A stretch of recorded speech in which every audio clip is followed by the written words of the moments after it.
Where the fuck is this?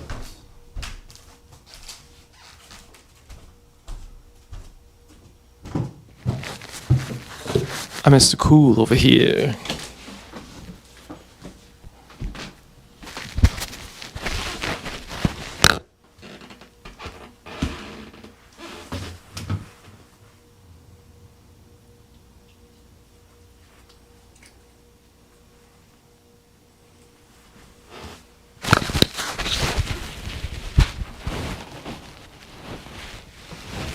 Mr. Cool over here. Over here.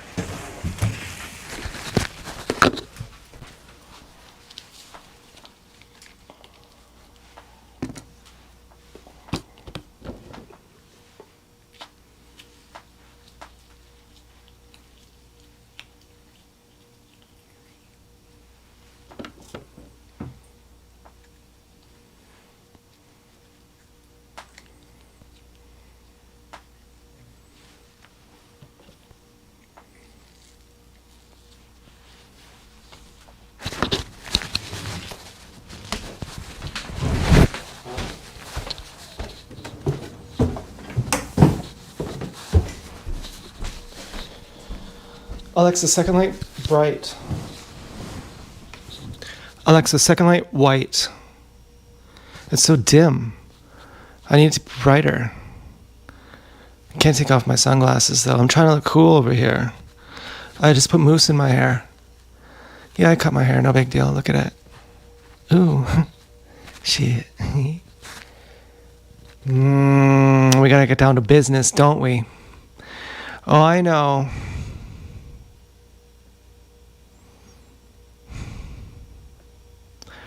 What was I supposed to do? I don't know what I was supposed to do.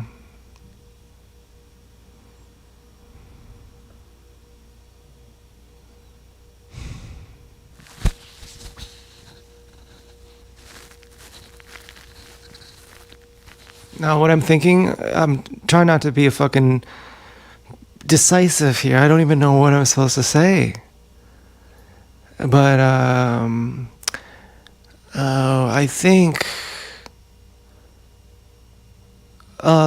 since after Dance Girl and I got back together, I have showed a little bit too much interest in the fourth. That Dance Girl would not be happy with that. And I don't know what to say about that. All I can say is, had the previous month not happened, that wouldn't have happened. I'm kind of like, well, you beat the shit out of me, so then I felt interested in the girl who was nice to me.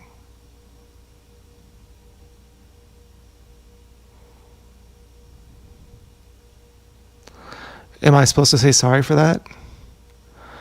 Or am I supposed to say, I'm not sorry for that? And if you want to leave me, go ahead and leave me. Because you deserved it. Like, I was loyal to you, and then you beat the shit out of me.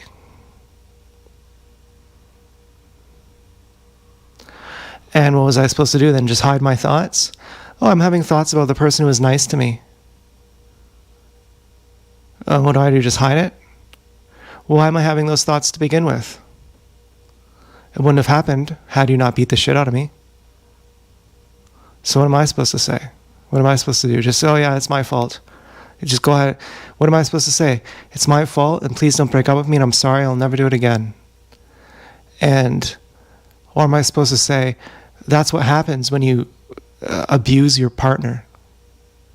That they start looking for someone else. Like, I don't know what I'm supposed to say. I honestly don't. Am I a bad person? Am I an honest person? Should I have just withheld the truth? Was I within my rights? I know for sure that I wasn't doing that prior to then.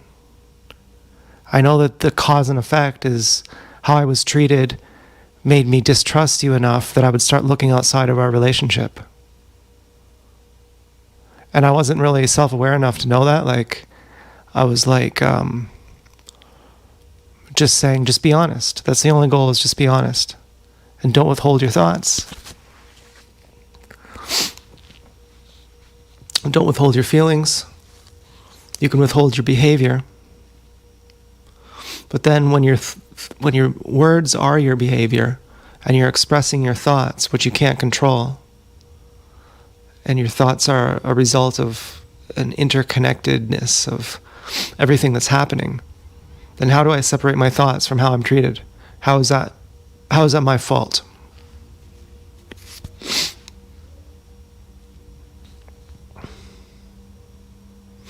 And then do I lose my dignity if I'm like, oh, I'm sorry, I'll never do it again? I'm like, am I just castrated here? Am I just, like, what's the deal?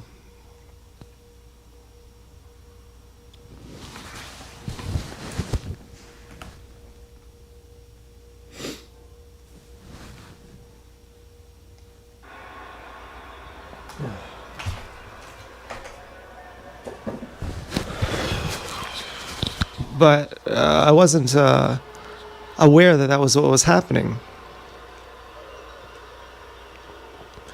I just thought, oh, that's weird. I'm having these thoughts. Okay, I withhold my actions. For example, sometimes I just want to jack off to porn. I talk about that, and that doesn't count as cheating. Today I'd like to jack off to porn. Well, I won't do it. I won't spend my batter. I'll fucking stay sober.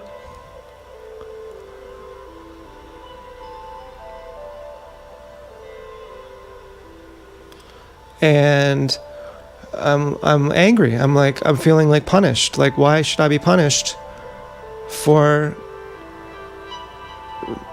looking to escape an abusive relationship? Or like looking to people who are nice to me, to people who treat me good. Like, what? And I know, Dance Girl, you treat me good. I know. But since when? Since we've known each other for 6 years, I don't know, 5 years.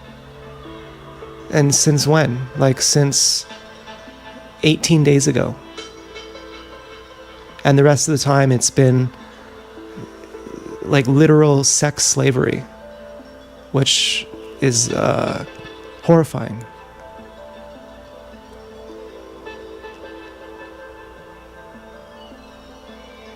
I know much of it wasn't your doing, depending on how you count the law, like once you're 16 or 18. But at least once you're 16, and then once you're 18. So if you want to say 18, in like the last year, it's been sex slavery. Cucking me, stealing my girlfriend, sabotaging my relationship, preventing me from having sex. Like literally stuff to make me kill myself, where it'd actually be murder for real. Like, it'd literally be murder. Like, you're literally murdering me. And then last month, you're like, yeah, I'm still murdering you. Still raping you to death. And then this month, you're like, oh, it's cool now. You're pretty hot. It's cool.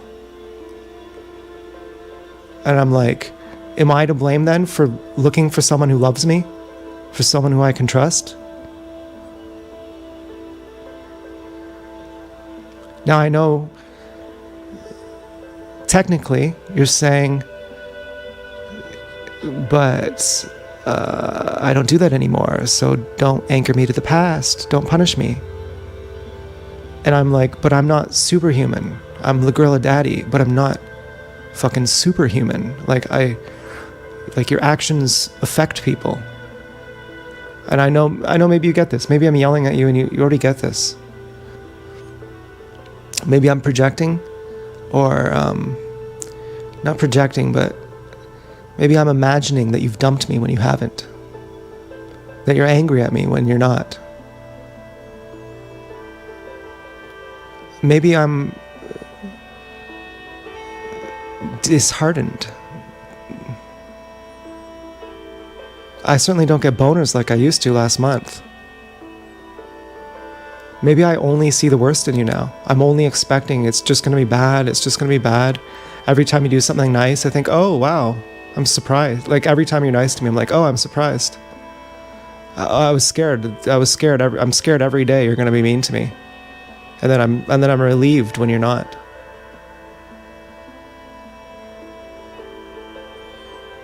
Like the best I have is I go out and I think I don't even care. And then I'm happy when you're nice to me. But I don't really get excited. I get excited after you're nice to me. But before it's always, what's it going to be today? Is she going to be mad? And then is it my fault, the feelings I have? Like I'm like a disloyal fucking jerk? What kind of car is this? It's a Joanne car.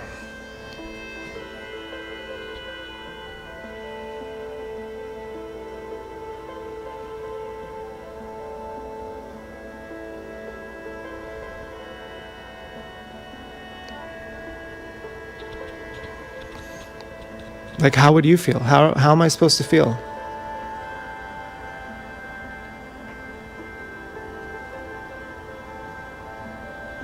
Like guilty?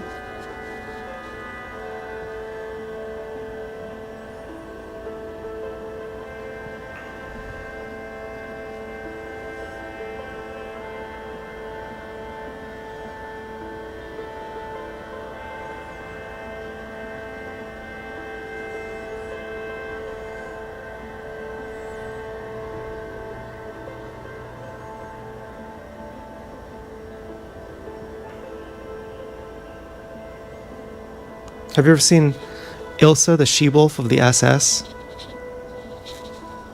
Where she falls in love with the guy? It's a multiple movie. Like there's different... Ilsa, the Siberian tigress. There's a whole bunch of them.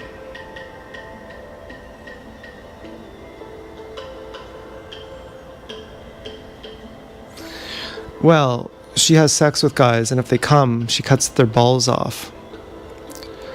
I thought I was such a pervert for liking that movie. And then finally I saw it on Amazon Prime. On Prime TV. I thought, wow, there's a bunch of people who like this. Who understand this.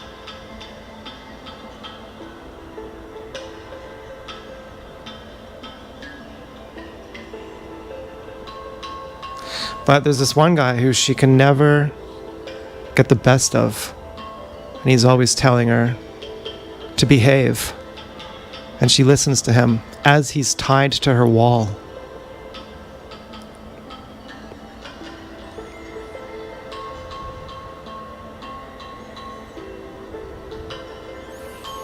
And I feel like my unbecoming behavior isn't unbecoming.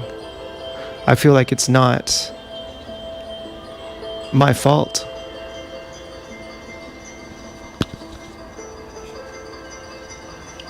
I mean, let's see what ChatGPT says.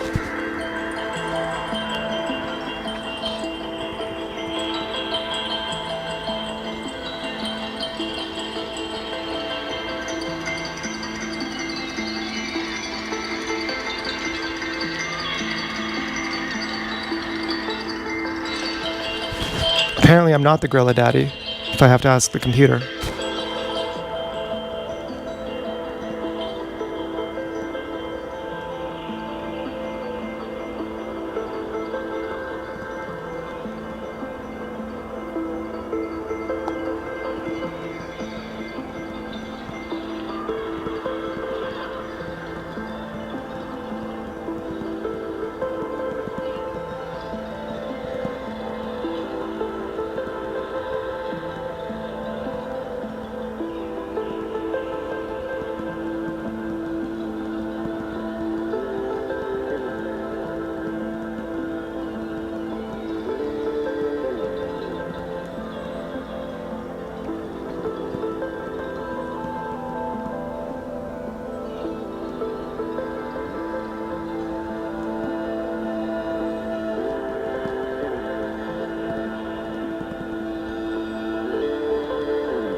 So I said, last month my girlfriend beat me up.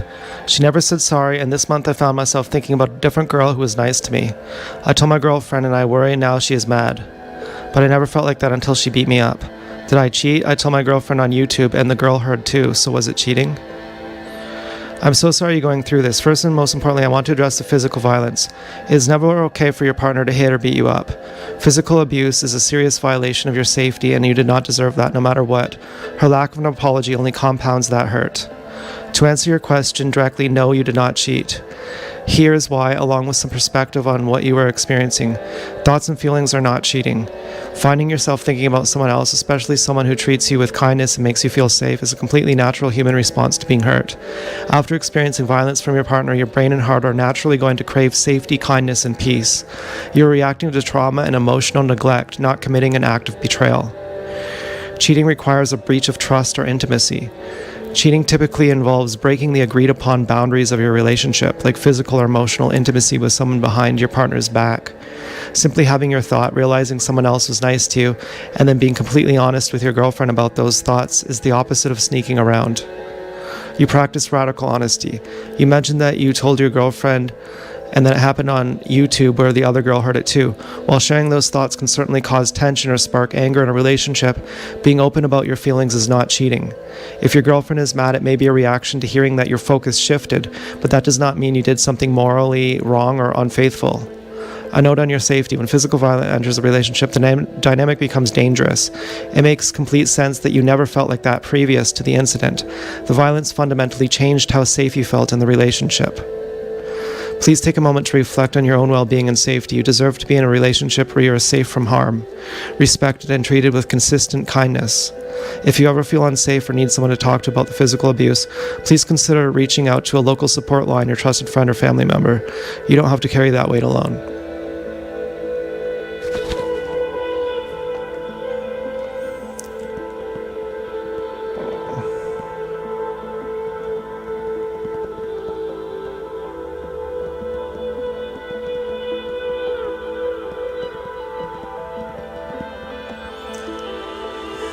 I said we agreed we wouldn't talk to other people of opposite sex, so it broke the rules.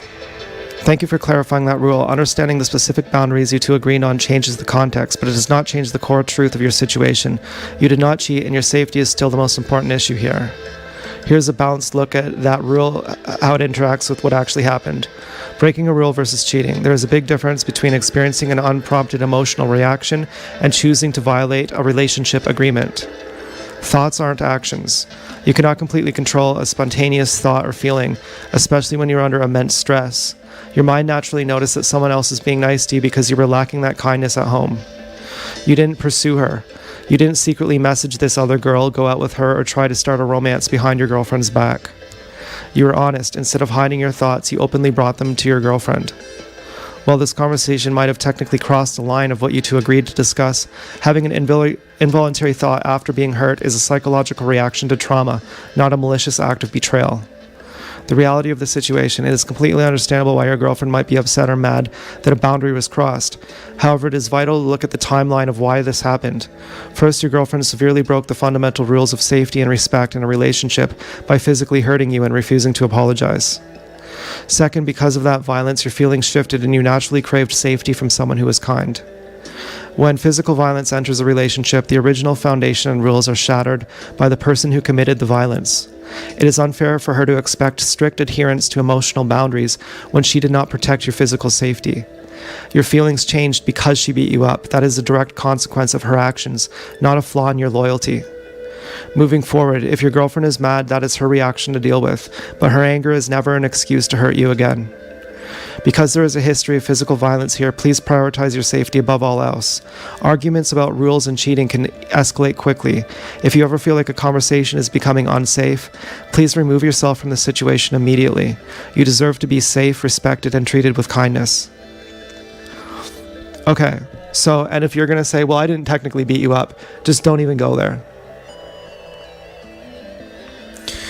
And,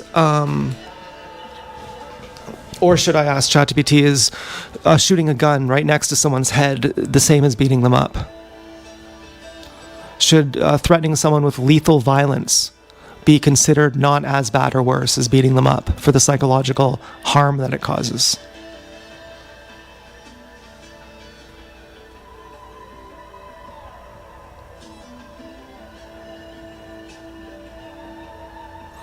So I have latent trauma and resentment.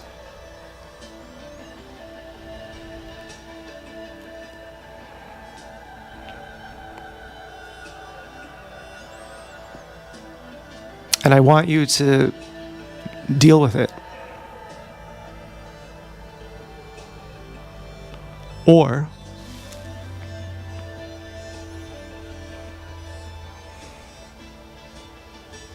well, I want you to deal with it, really. I was going to say, or don't deal with it, and that's good too, whatever you say. I don't care what you do. But whatever you do is right. But I'm cooling off.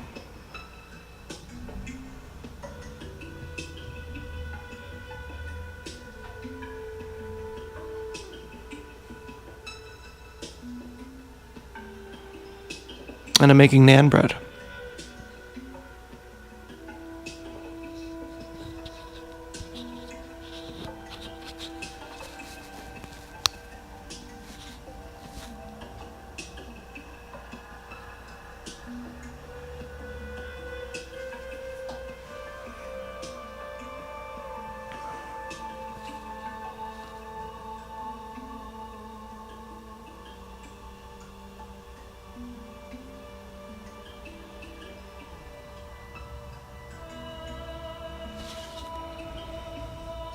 So feeling like I'm completely fucked.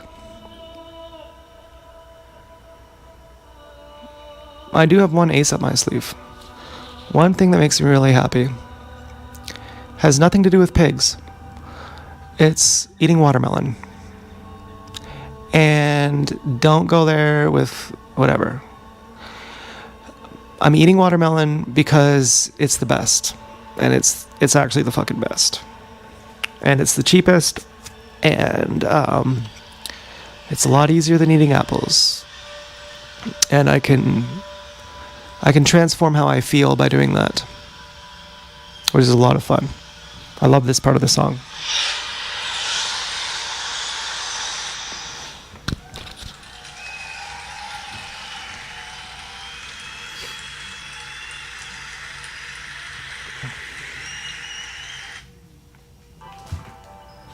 So, as far as I can tell, there's no reason that you would break up with me.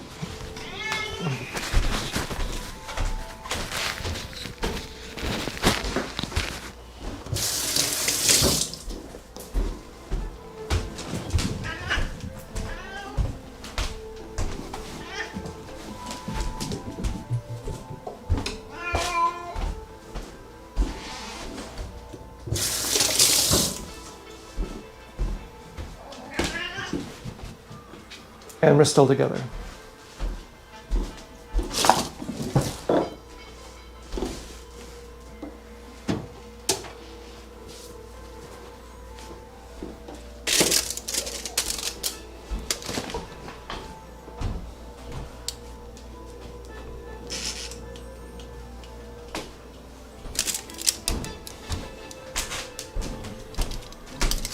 Here's my naan bread.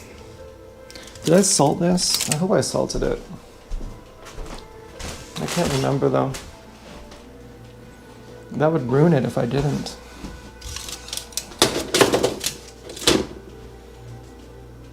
And then if I salt it again, it's gonna be too salty. So, yeah, life sucks over here for me.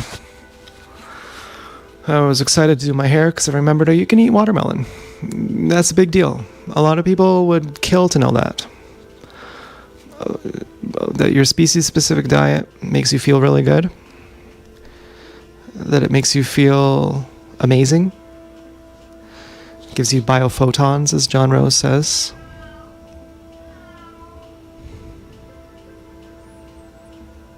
That's amazing. Gives you lots of brain power. makes you not bloated, gives you a physically healthy body. It makes your mind work properly, your emotions work properly. It clears your adrenals out. And then I was reading about the kidneys and how whether you weigh 100 pounds or 200 pounds, your kidneys are roughly the same size. And so Lauren would have both people drink 500 milliliters per hour. And I thought, but doesn't the kidneys have less water to process for the 200-pound person? Because the water is going to many other places. The water has all the cells to hydrate. And it's being dispersed way more into the bigger body. And Google AI was like, yes, that's exactly true. Even though the kidneys are the same size, the 100-pound person wouldn't want to drink the same amount of water as the 200-pound person. And I had kind of wondered sometimes about Lauren's logic. He's been illogical twice, as far as I can have seen. About circumcision, but then he changed his stance on that. And about these ice crystals, I don't really know what the deal is with that. I should ask ChatGPT. And then the other time, he said it's the same amount of water that a big person and a small person needs. I heard if you play violent music to water while freezing, the ice crystals look violent. And peaceful music, they look peaceful. Any truth? I thought, Lauren, you're fucking crazy when you said that.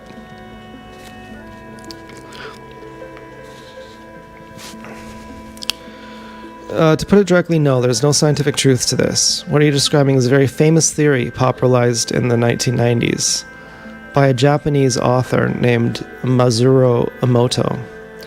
He's no Honda.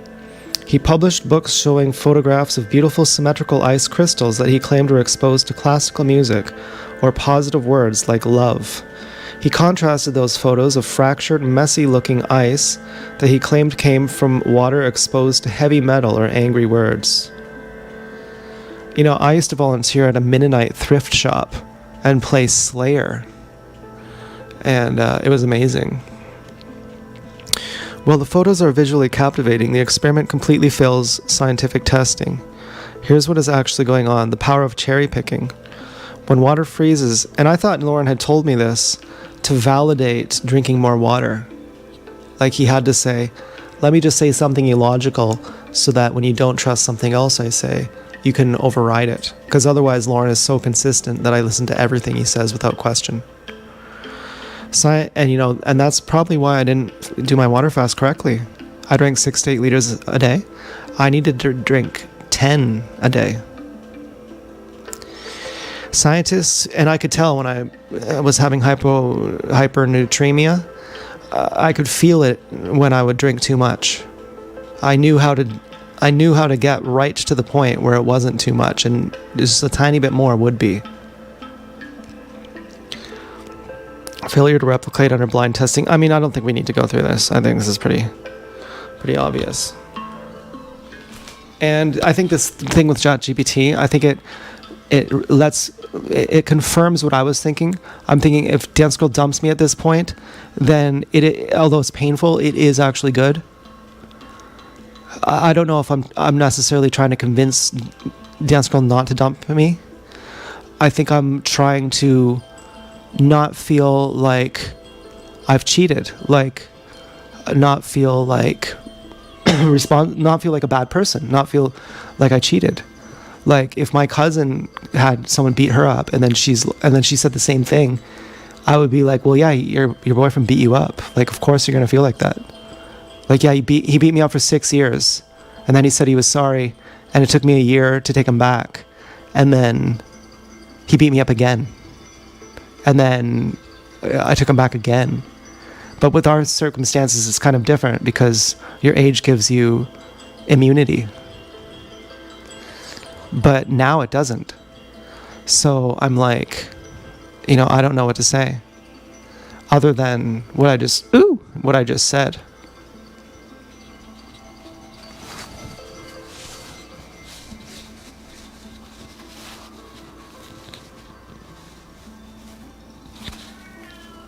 So it's difficult for me. I was talking to Helen today, and she's having relationship problems, and I was like, yeah, it's the same for me. I have a very difficult time relating. I have my family, I have you, and certain people who it's very easy to communicate with. And I specified that when I strangled Din Renham's ex-pig, that her and I were into strangulation. We were into S&M type stuff. And one time I just went too hard. And, I said I thought I was probably angry at her. And I was repressed. But it wasn't like in the middle of a fight. Like I wasn't like, come here, bitch, and like strangling her. And I said that to Helen because my mom had said that Helen hates men. And because all these men are following her everywhere. All these, these gang stalkers are overtly following her, and she has to call the police on them, creeping her out. And I said, I don't want you to, because I told her, just off the cuff, like, oh yeah, I strangled my bitch once, and then I was worried that I gave her a bad impression of men. So I clarified that. I was like, it wasn't like I was just running around like trying to catch her and punch her or something. And it was just rough sex that got too rough.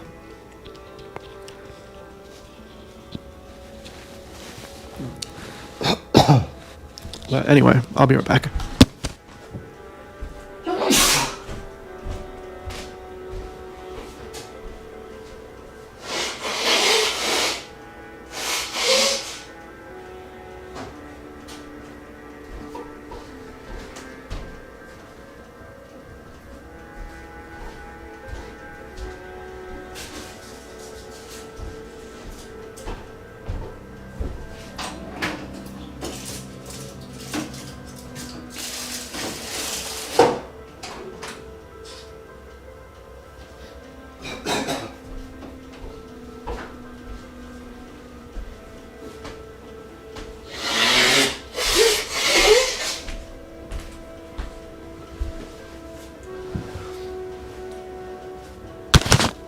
So, yeah, I guess I'm going to stop worrying that I got broken up with. But that's where I'm at, Dance Girl. Every day I'm scared that you're going to leave me. That I'm going to say something wrong and that my feelings are wrong.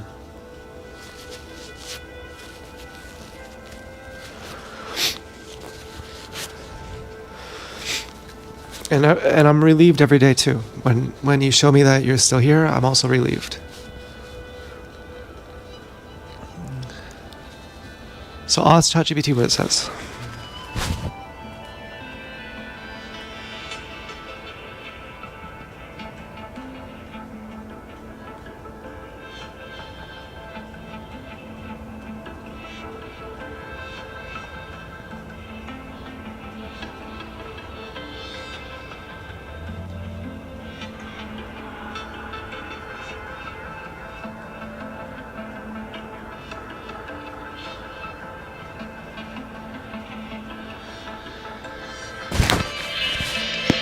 I say, I'm scared every day my girlfriend is going to dump me now, and relieved and happy when she doesn't.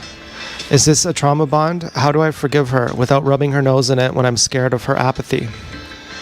What you're describing, living in a constant state of fear she will leave, followed by an intense rush of relief and happiness when she doesn't, is indeed the classical definition of a trauma bond. When a partner inflicts pain or fear, like physical violence, and then turns around and offers validation and simply doesn't leave, your brain experiences a massive roller coaster of stress chemicals, cortisol and adrenaline, followed by a sudden flood of feel-good chemicals, dopamine and oxytocin. Over time, your brain gets wired to crave that relief phase just to survive the fear. It creates a psychological loop that feels like intense love, but it actually is a survival mechanism driven by anxiety. Because you asked how to forgive her without escalating things, it is important to look closely at what true forgiveness requires and whether it is safe or possible right now. Understanding the apathy and fear. You mentioned being scared of her apathy. Apathy, not caring, freezing you out, or being indifferent after committing violence is a way of avoiding accountability.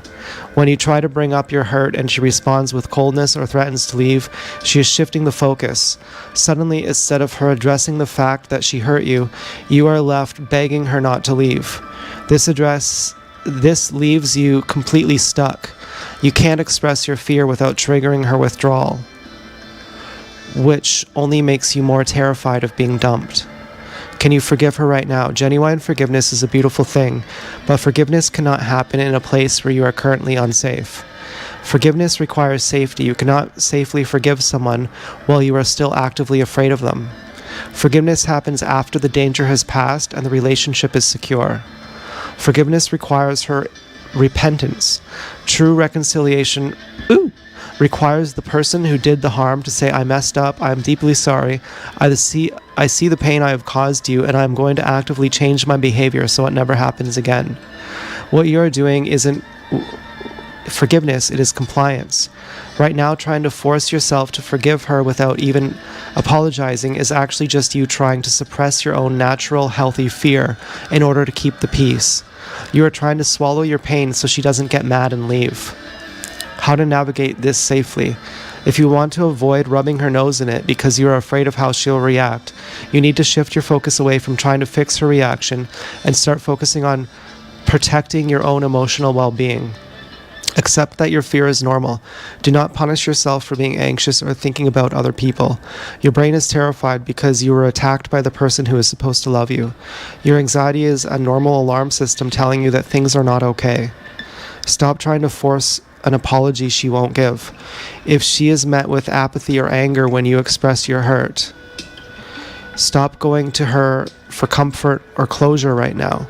It is incredibly painful, but trying to force her to see your side when she is emotionally shut down will only result in you feeling more rejected and anxious.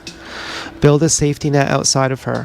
When you are in a trauma bond, your entire world shrinks down to that one person's mood. Reconnect with friends, family, or a professional counselor. You need independent voices in your life who can remind you of what safety and kindness actually feel like. You do not need to figure out how to forgive her today.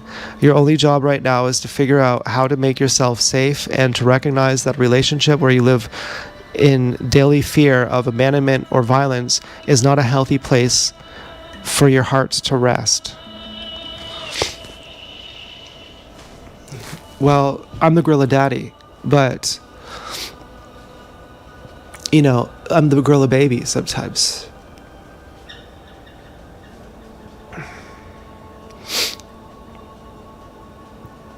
Okay, well, let me talk about this then. So we are having a date in 12 days from now. And is that cool? Otherwise, we are long distance until then.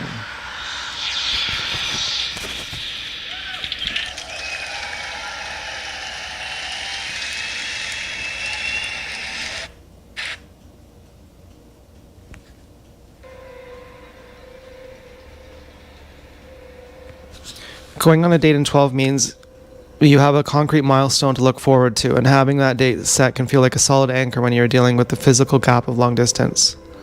But whether it's cool depends entirely on how you feel about it and what the atmosphere of a relationship is right now. Because you're navigating a long distance gap on top of some really heavy relationship stress, here are a few things to consider as those 12 days count down. The space can give you room to breathe. being long distance until the date gives you a physical buffer. When you're caught in a trauma bond and constantly anxious about whether your partner is going to dump you, having physical distance can actually be a hidden blessing. It gives you a chance to step back, regulate your nervous system, and think clearly without walking on eggshells in the same room. Use this time to focus on yourself, your own routine, and your peace of mind.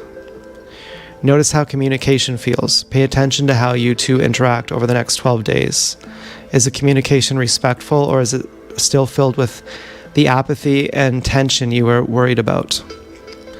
Do you feel like you are still begging for her reassurance from a distance? Kind of. But I'm also getting more brave to let my anger out and to say, my healthy anger, like to say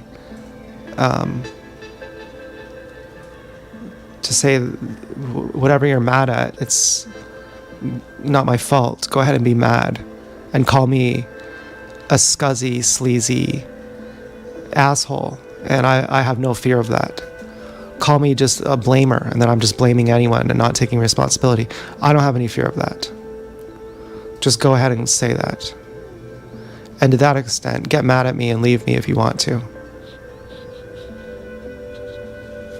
And even a step further, and try and kill me if you want to too. Get in line for that one. And try and kill my family too. And get in line for that one.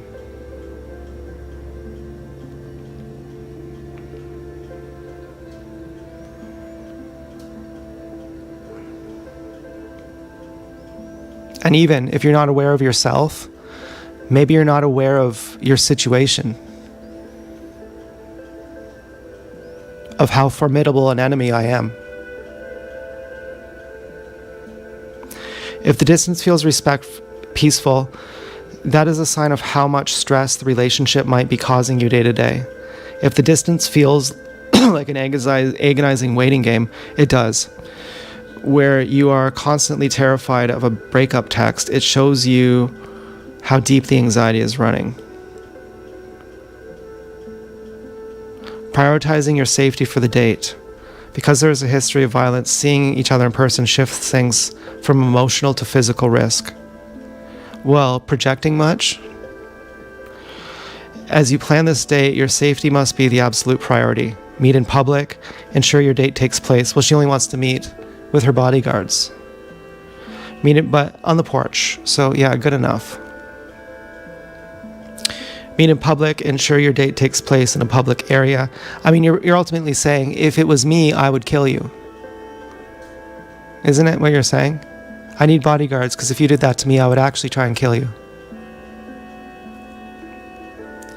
Meet in public, ensure, have an exit plan.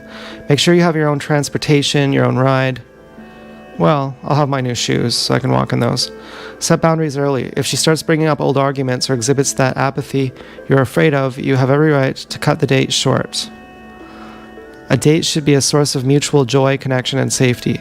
If you find yourself counting down the days with more dread and anxiety than excitement, listen to that gut feeling. Be careful, take care of yourself during these 2 weeks, and keep your safety at the front of your mind. Obviously I think we're having the date at your house so that you can blackmail me. If I go on the date with you, I'm going to lose the ability to press charges on you. If I meet you at a bench and it looks natural, then I'll have the ability to press charges on you. And so you want me to pursue you so it makes it look like you haven't been human trafficking me for the last 6 years. And for me to do that, I have to trust you that you don't trust me. And not that you're maliciously trying to set me up. And my gut feeling is that you're projecting and you don't trust me rather than you're maliciously trying to set me up.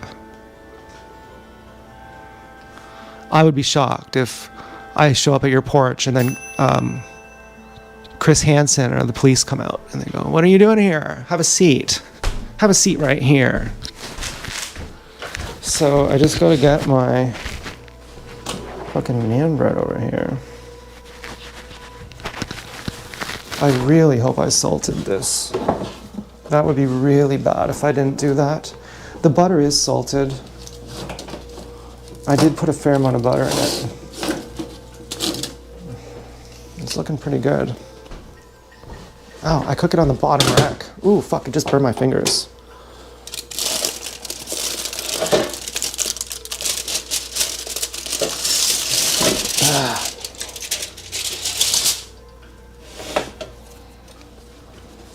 It's crunchy, it's soft on the inside, it's crunchy on the outside. It was really good naan bread.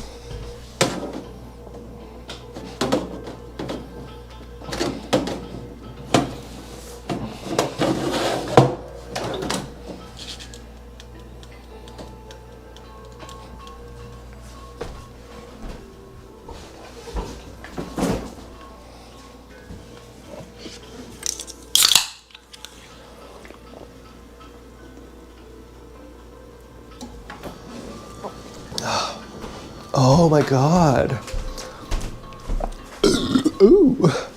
I just love bubblies. The hardest part about going raw vegan will be giving up bubblies. Ooh. So, let's see. We still have 122 subscribers. That's cool. Okay, we did see a motorcycle right after seeing a blue motorcycle that had been in an accident on the same night that we saw TSMM. Very stressful day. I had thought that TSMM wasn't going to be ever here again. But why did I think that? I don't know.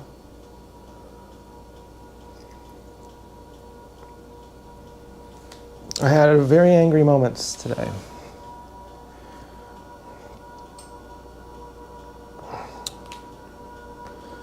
What should I do when I feel angry? And the anger is a poison. It makes me feel like indulging it is a bad idea. Even if just saying nasty things or aggressive things in the safety of my house, I refrain and think that is something I will regret. And then how to behave like a mature person without imploding when there is no justice for little old me.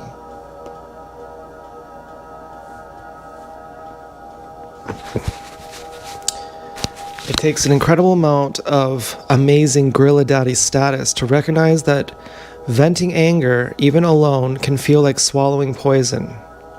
You are completely right to trust your gut on that. While some people think screaming or saying nasty things behind closed doors releases anger, psychological research shows that it often backfires, keeping your nervous system in a hostile, aggressive loop. Refraining because you know it'll make you regret the bitterness it leaves behind a sign of... What? Refraining because you know you'll regret the bitterness it leaves behind is a sign of deep character. Ooh. When you bottle it up, I don't feel like it though. I feel like get angry really. But I can't.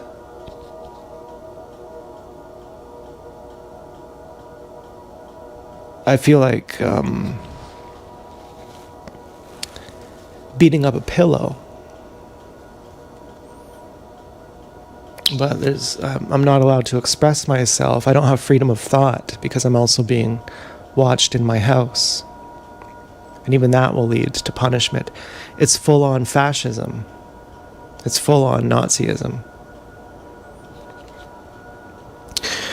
When you bottle it up because you are trying to be the mature person, that anger doesn't go away, it turns inward, which is why you feel like you are going to implode. Yeah, that's what I'm saying.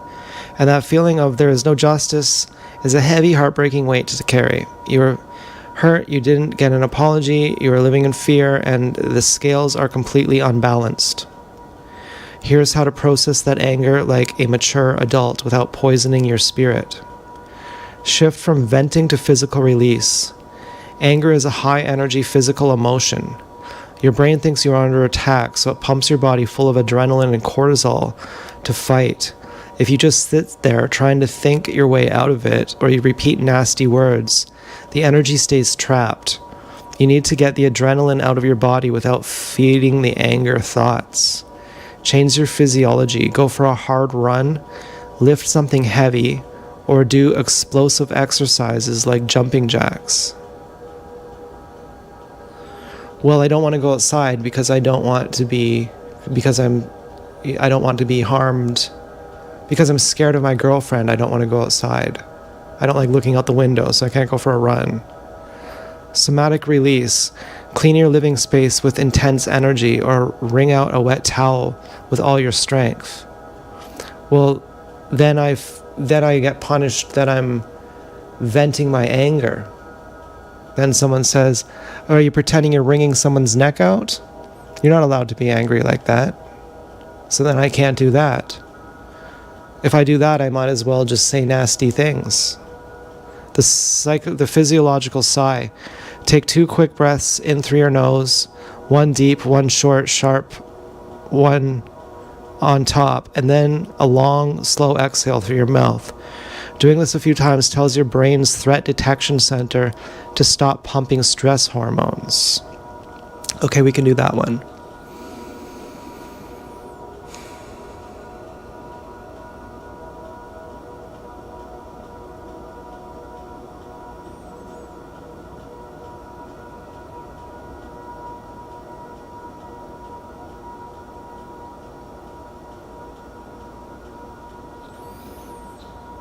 Separate the feeling from the story.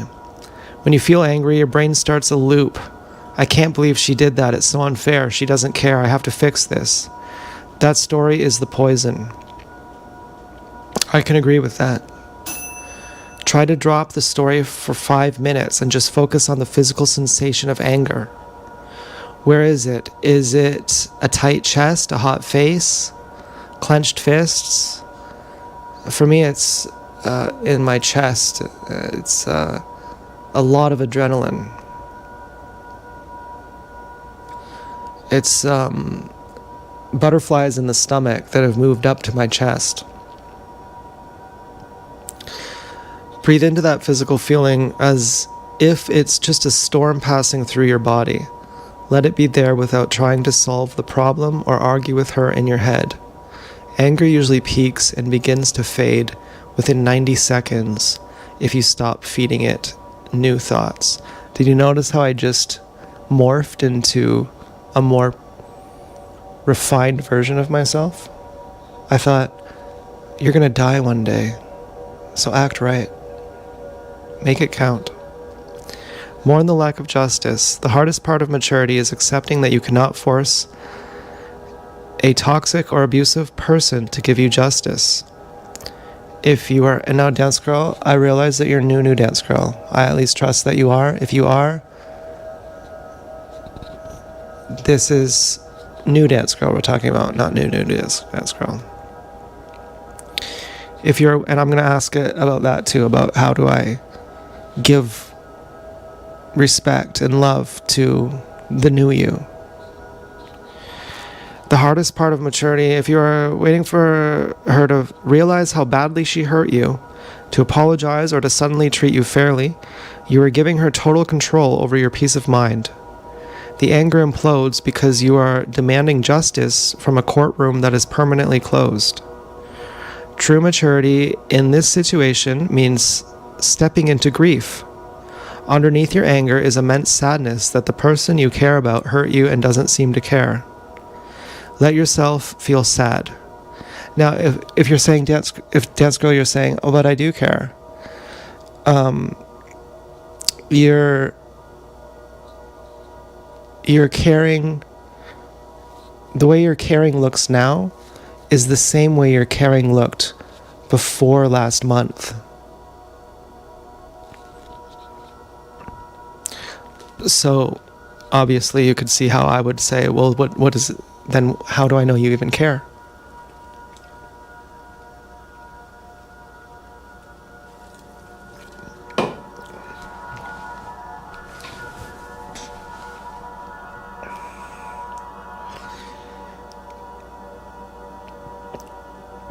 And doesn't seem to care. Let yourself feel sad. It is much healthier to cry because you deserved better than to burn up with rage trying to force someone to be fair who isn't capable of it. Create your own justice. If there is no justice coming from her, you have to create it for yourself. Justice means looking at the little old you and saying, I am going to protect you now. You create justice by setting boundaries, by refusing to accept mistreatment, and taking care of your health, your environment, and your future. Every time you choose your own peace over a chaotic argument, you win a small piece of justice. You are doing a brave thing by holding on to your integrity and refusing to become cruel just because someone was cruel to you. Keep protecting your peace, especially over these next 12 days. Okay, so how do I give love to her new self who is not abusive and likely feels too guilty to accept any responsibility and simply doesn't abuse me anymore, and therefore I want to honor that and encourage her to not be a prick.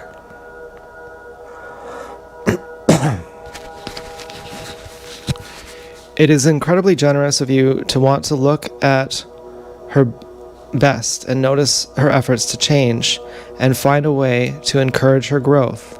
Wanting to honor the fact that she hasn't been abusive lately shows how deeply you care about peace and forward progress. And I'm betting, I don't know anymore. If there's more abuse, I still don't even know. I might find that out later. However, when dealing with a history of violence, there is a very fine line between encouraging a partner and walking into a trap of false security. To love her and encourage her safely without losing yourself or erasing what happened, you can use a few grounded approaches. Reward the good behavior, don't erase the past. You can absolutely show love and appreciation for her current peaceful behavior without pretending the past didn't happen. What to do when she is kind, calm, or supportive, call it out specifically. Say things like, I really loved spending time with you today. It felt so peaceful. Okay, I really loved when you had a Honda Civic go to the Mr. Sub. It felt like you really loved me. And I really loved when you had two Asian people with a kid at Walmart. It felt like you remembered that I'm Asian and you didn't take me for granted. Thank you for being so calm and understanding just now. It makes me feel really safe and close to you. Well, basically that. Why it works. This is positive reinforcement. It encourages her new self by showing her exactly what kind of behavior brings you closer to her without you having to force a fake apology out of her. Understand guilt versus true change. You made a very wise observation. She might feel too guilty to accept responsibility. Sometimes when people do something terrible, their shame is so heavy that they completely lock down, go cold, or pretend it never happened because looking at it hurts too much. Well, you can understand why she is doing this. Remember this crucial boundary. Her guilt is her responsibility to fix, not yours. Do not manage her feelings for her. Do not say things like, it's okay that you hit me, just to make her feel less guilty. You can accept her current good behavior while still holding the internal boundary that what she did in the past was wrong. Loving her does not mean lowering your guard completely. Maintain low stakes connection long distance. Since you are long distance for the next 12 days, use this time to build light, positive, low stress interactions. Share things that make you both laugh. Talk about casual topics and keep the emotional temperature cool. Well, I'm making naan bread. And I wanted to buy an anal dildo that has a massage feature. And I love bubblies. And I put mousse in my hair tonight. This gives her a track record of consistent, non-abusive days and gives you a chance to see if this new behavior is a permanent shift or just a temporary phase. True change isn't a single moment, it's a pattern of safety over time. Keep the prick at bay with gentle boundaries. If you want to encourage her not to slide back into being a prick, the best tool you have is immediate calm boundaries the second the vibe shifts. Well, I don't really know when the vibe shifts because I don't know what's coming from who. If she starts to act entitled, cold, or mean, you don't have to yell or bring up the past. You can simply say, I really want to keep things positive and sweet between us like they have been lately. I'm going to take a break from this conversation for a bit so we don't head down a bad road. This lets her know that your love and presence are tied to her treating you with respect. When she is kind, that gets your warmth. When she steps across the line, you gently step back to protect your peace. As you count down these 12 days to your date, keep practicing this balance. Be warm and encouraging of her kindness, but keep your inner eyes wide open. You can hope for the best while still keeping yourself safe. Okay, well, let's get the naan bread and see what that's like.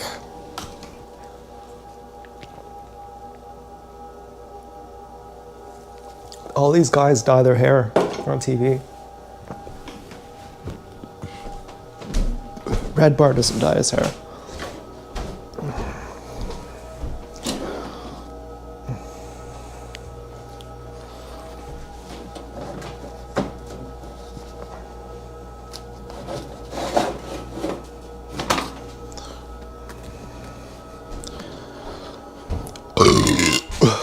Ooh, look at my naan bread.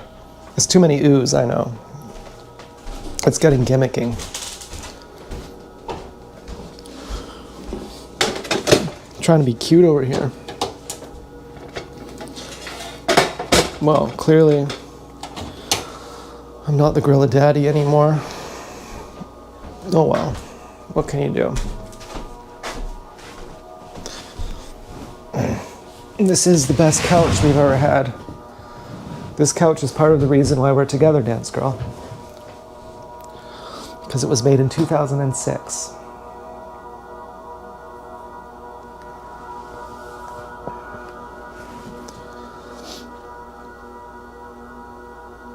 That was one of the tiny Michael Douglas The Game clues. That I said, oh yeah, right.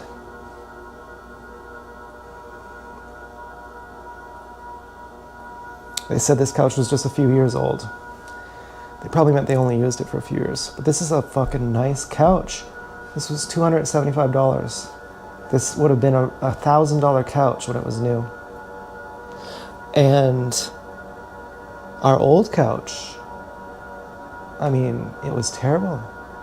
It had no headrest.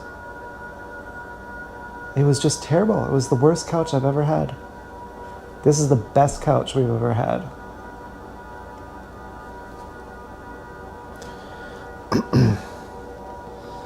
Any thoughts? Anything else to say? I'm at a loss. I feel dead inside. I feel numb and broken and exhausted and tired and guilty for bringing up the problems even after she's acting right.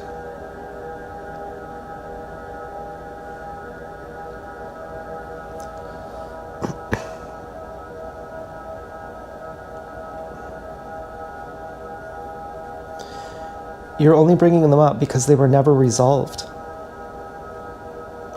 So what I would have needed to resolve them, a note saying, I'm sorry for doing that. I'll never do that again. What I got instead, we can keep being together now. And you're allowed to leave your house. I got permission to leave my house. And we're together again. So it's never been resolved. Numbness is your brain protecting you.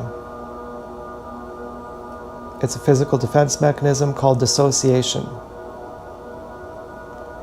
Give yourself permission to drop the rope. You're trying to do all the work for two people.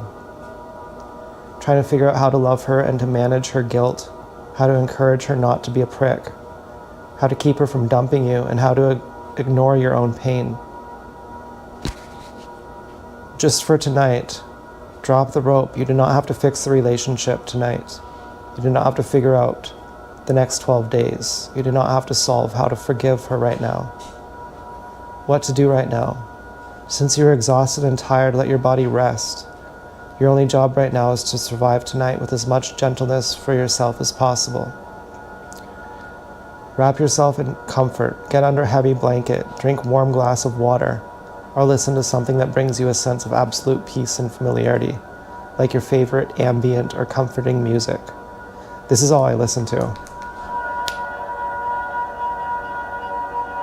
24 hours a day I listen to this song. It's the only thing. And it's just this. It doesn't change, it's just this.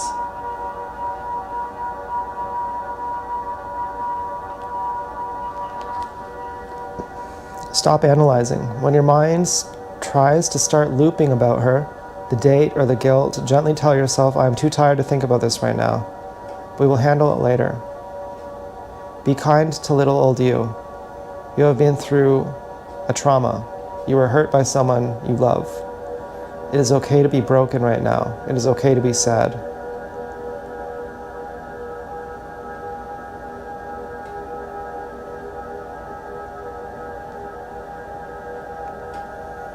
But it's not okay to be fat. I need to lose weight. I need to eat watermelon. I ultimately feel like that will solve everything. And sometimes I think, no, it won't. You really ought to do some emotional work. You ought to just let go and let God and stop trying to control everything. Because eating watermelon is another attempt to control everything. But you have to say, in the same sense, that you don't do drugs. The healthier your body is, the better your mind works. That's obviously true. I mean, certainly ChatGPT would not say, I feel sad, should I go drink some beer? It would say, definitely not. The beer will solve it for a couple hours. And then when you're not drunk anymore, you're going to be even in a worse position than you were before you started drinking. And Osho says, suicide is just a form of getting drunk.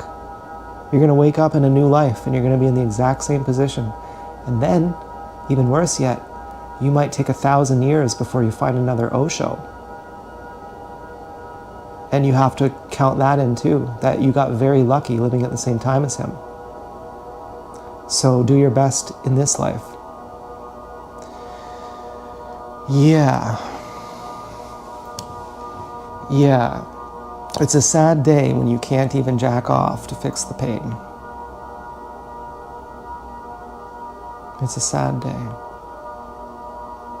What is sadness? I don't even know. Let's ask him.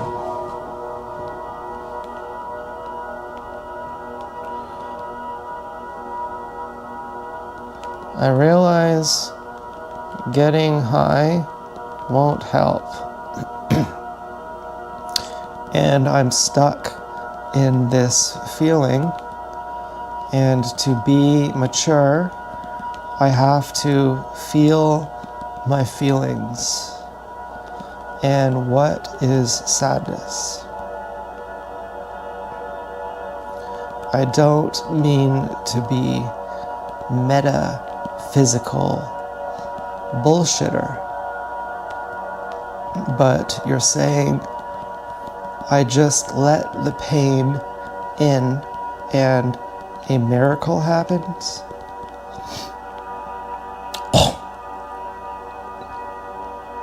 Okay, I know that was gross. What can I do? I have to blow my nose. It comes out one way or the other.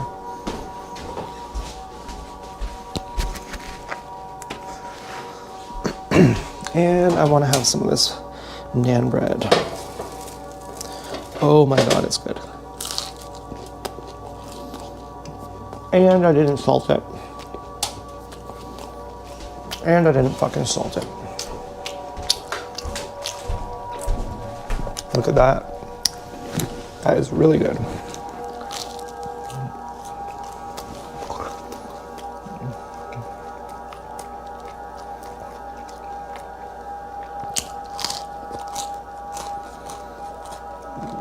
My bread is 100% hydration.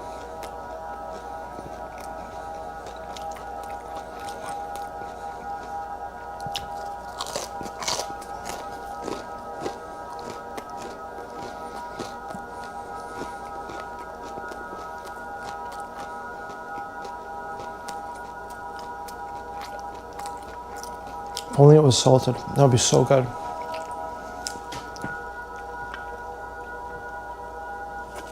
My feeling was it wasn't salted, but in the past I've oversalted it. I think we should have an intermission of light talk. So I'm gonna get some naan bread and get another bubbly, and we're gonna keep it light for a little bit. So I'll take you with me here. I have the microphone. Okay, I'm walking into the kitchen. Now, Dance Girl, you might think, oh, you're cheating on me with the blind neighbor. You're doing a narration for her for the blind. It's just coincidental. Okay, I haven't even seen her. And so now I'm using my sexy hands to rip this naan bread in half. Like I'd rip a fucking pussy with a huge fucking cock. And now I'm getting a pomegranate bubbly. I'm gonna be walking back into the living room now. Okay, maybe it's too soon for humor. I don't know. Okay, so we got a big piece of naan bread. What is focaccia, whatever you want to call it. Ugh.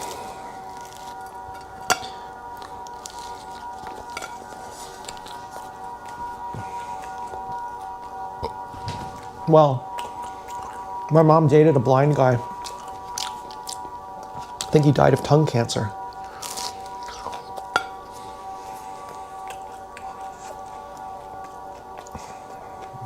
I tripped him once. By accident, I was laying on his floor. His dog was named Taker. And he said, you know, I'm blind. He was fully blind. He said, you know, just so you know, I'm blind. When you lay on the floor, I don't know that. I said, oh, right. I was sitting in the back seat one time, and he said, you look tired. I was like, yeah. And he had a son who was about my age, a little bit younger. And we were at their house once, and he said, are you guys leaving soon? I think his name is Ryan. But he was not being rude. He wanted us to stay over. And the saddest thing, he was going blind too. And he only had a certain amount of time until he went blind. Until he went totally blind.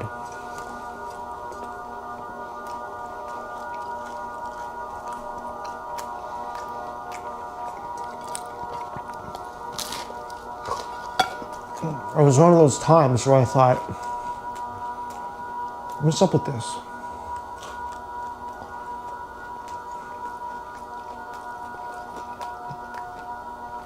I can't even empathize.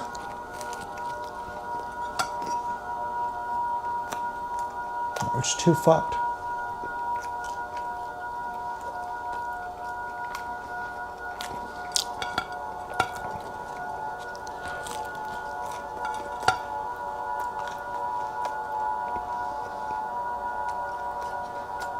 But it makes me think, don't take life for granted. You want to be raw vegan? You should do it. You've always wanted to be raw vegan. And stop taking yourself as a victim.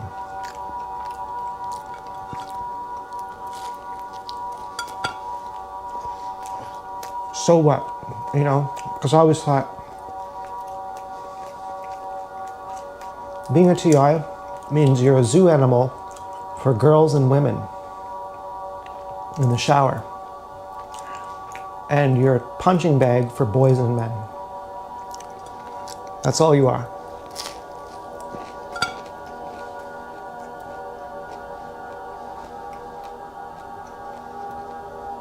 You're better off to kill yourself.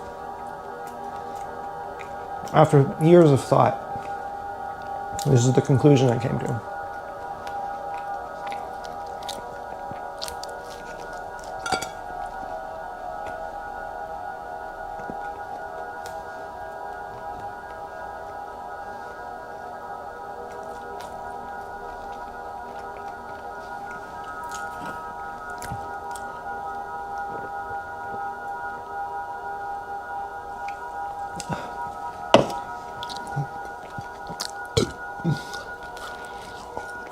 But Frank's son is blind, so I don't know what to say.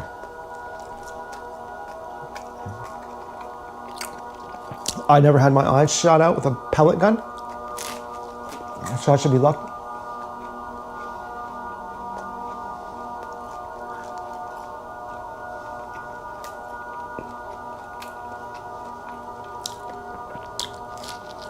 Again, there's no justice for little old me. I can wring out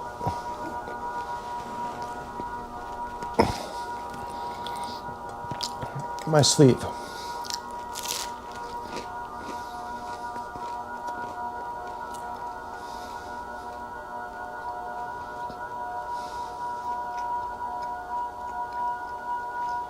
I can chew like a human being, not like an animal.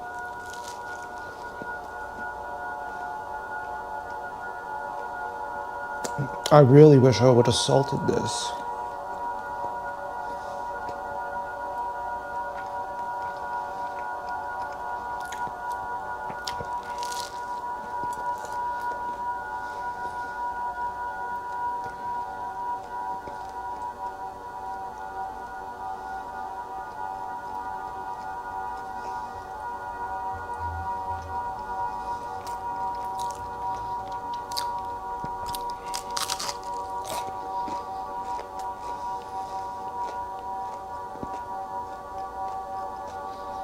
Again, my anger is present.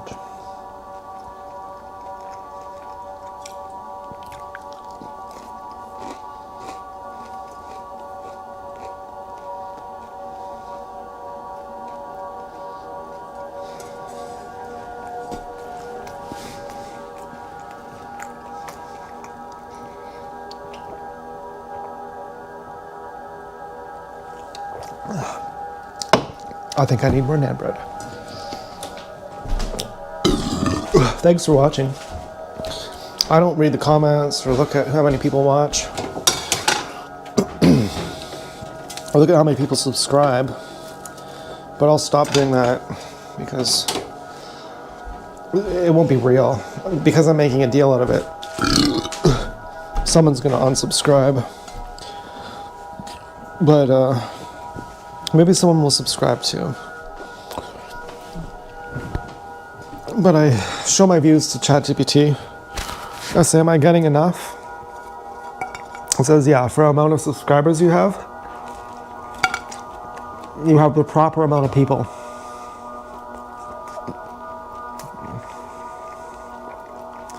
There are other channels who got the same view and they have like 10 times as many subscribers.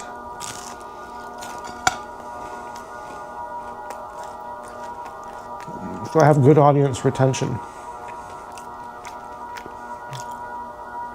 Our little group has always been and always will until the end.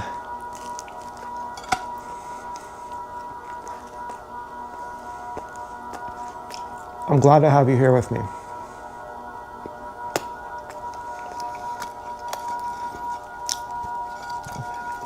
I need you.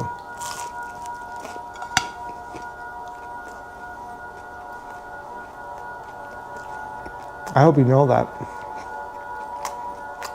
I know you know that.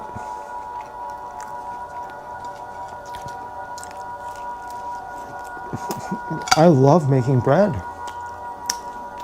It's amazing.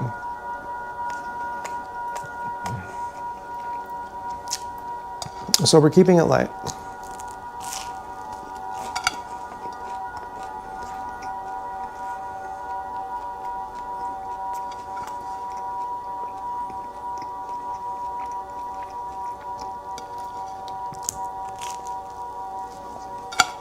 I worry that what I'm saying makes sense.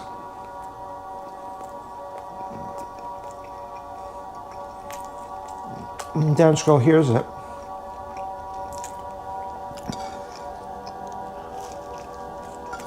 And it goes right over her head.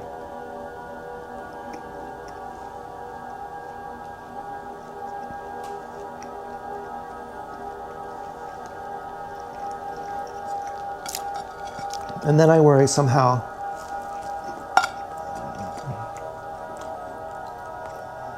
that I'm a desperate beggar.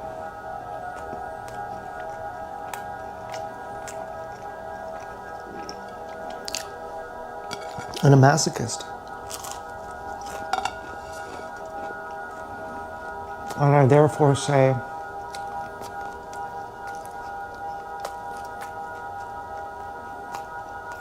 it doesn't matter if it goes over your head.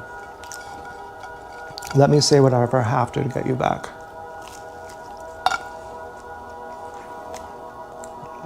Let me say it's my fault.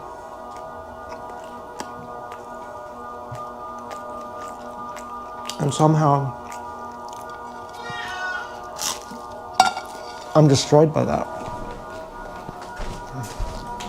Like an addict.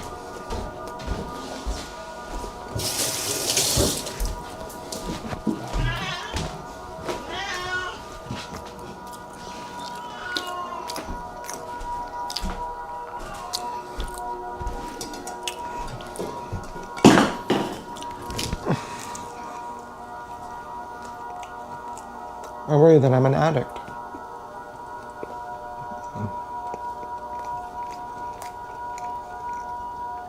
I see it in Helen. Her boyfriend, we all say the same thing. Run like the wind.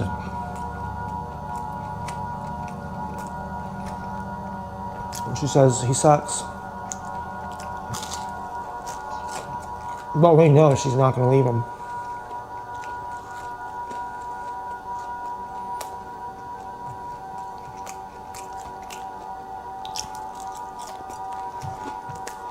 Today she said,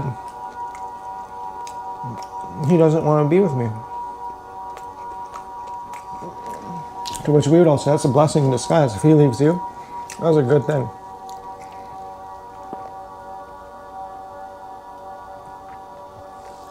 But it doesn't fix the problem. In India, they have the same partner life after life. Because you're going to fight with your partner no matter what. It's always going to end in failure. So you might as well get to know them better.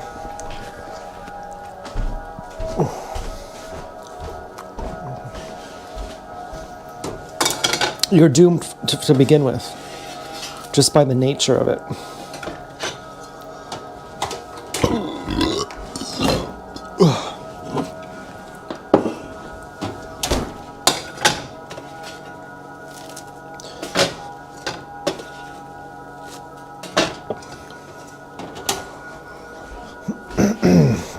Now, let's do some positive. Where did I put that pop? Let's do some positive reinforcement for Dance Girl. You're gonna like it, Dance Girl, don't worry.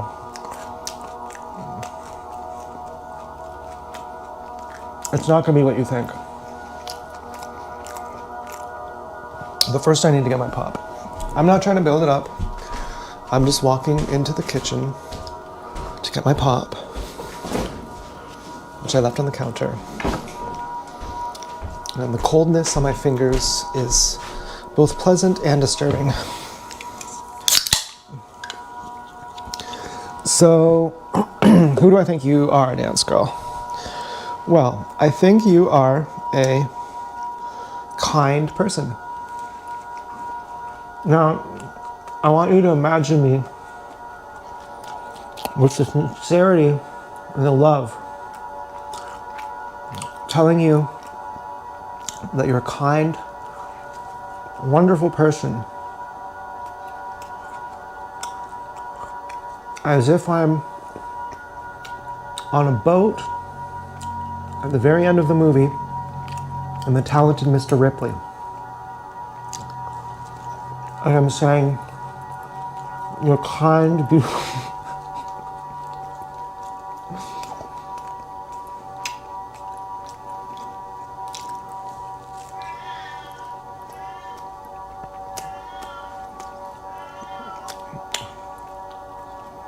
Now, if I were to do what I felt like, I would shoot Stu.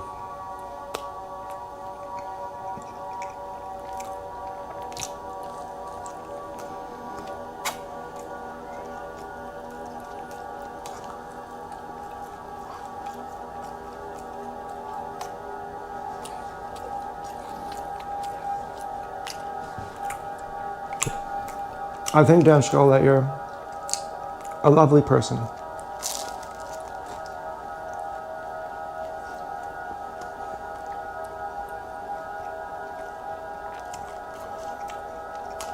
When I met you, your violence was 10 out of 10. As you get older, your violence will get much less. You will eventually be a peaceful person. And I see that in you.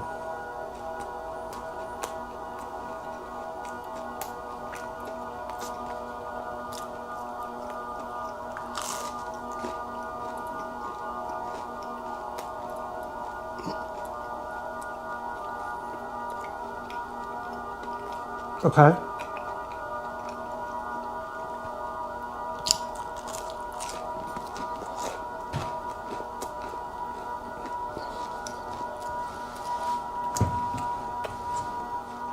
My ex-girlfriend, Sub-Zero, was likely raped by her dad. I mean, you never know, but she wanted him to die of skin cancer. And I said, you're a monster for not being vegan. You're a psychopath. You have schizophrenia.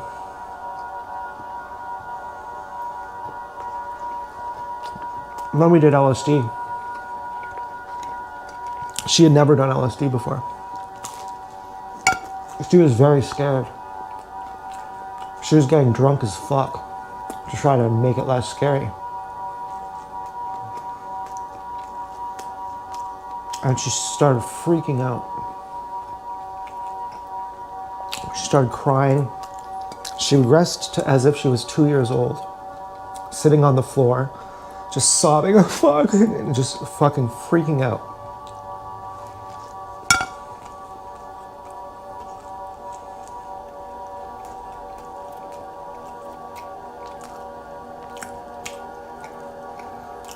And I was very disturbed as a human being. Not by her freaking out. I didn't care about that. And there's something about energetic frequencies that you might not know, but maybe you do. As the Joker says, to push someone over the edge, it just takes a little push. And she's sitting there, freaking out. And I say in an ominous tone, like as if I'm Kevin Spacey in the movie Seven, as Brad Pitt finds out that his wife is dead. When she's right on the verge of freaking out, I say, without any context, "Oh, you didn't know?" She starts freaking the fuck out. I know that I sent her really fucked up energy, and I disguised it in an innocuous statement. I saw she was vulnerable. I pushed her over the edge so she'd freak. Very rude of me. Very fucking rude. But I had that power. I knew I could do that to her. I just felt like doing it. She wasn't vegan.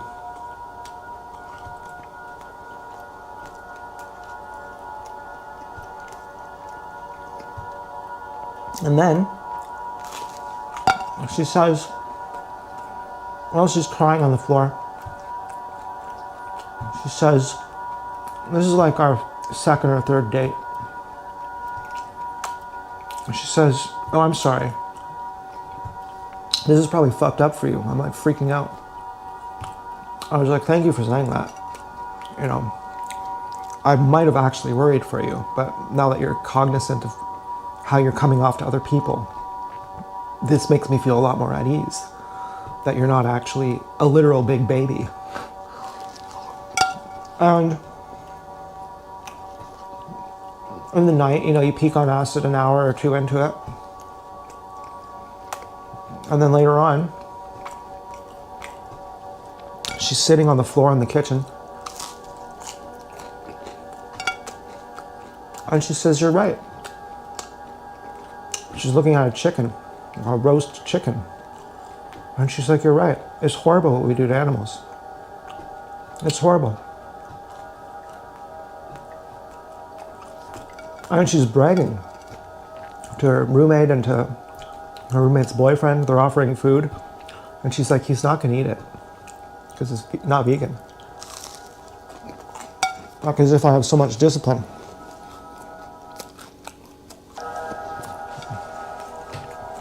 And she says,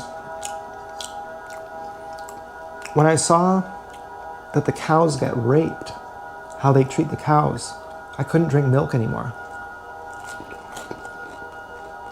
And she always had almond milk. I'd always drink her almond milk.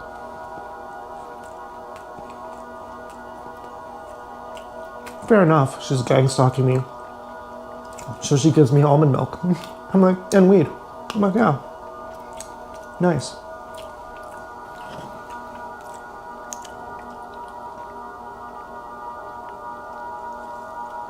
After the acid wears off, she says, "I need a chicken shawarma." Yeah.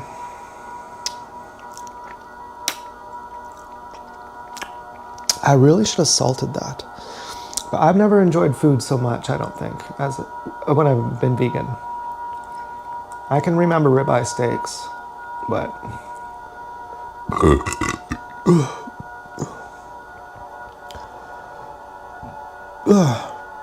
the psychological benefits are unbelievable. It's one of those things that the longer you are, the more insane it looks to hurt an animal for pleasure. It looks literally insane. It is. Oh, but I'm over the PETA point of you better be vegan or fuck you. Like I'm over that.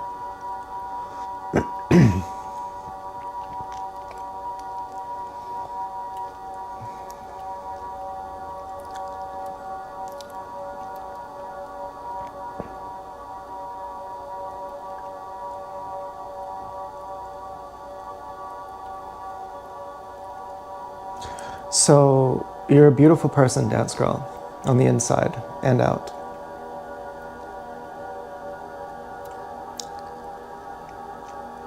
And I want you to know it. And I say that without knowing if you've dumped me or not. Either way, it's still true.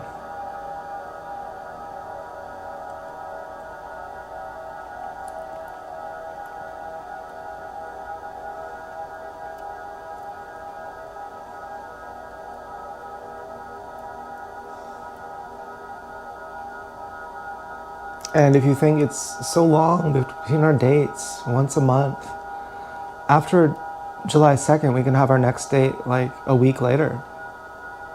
We can go from once a month to once a week. Then we can go from once a week to once every 5 days. And then every 4 days and 3 days and 2 days. And it won't be long until we can talk every day. We can even talk every day right after the first date. I think it might be better to keep space, to give each other time to absorb and ground what happens. We've come a long way, Dance Girl.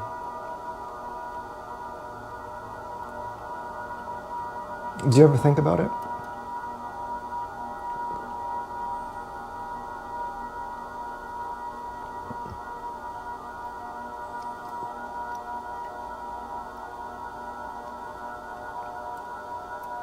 Now, if you've dumped me, why would you be watching this?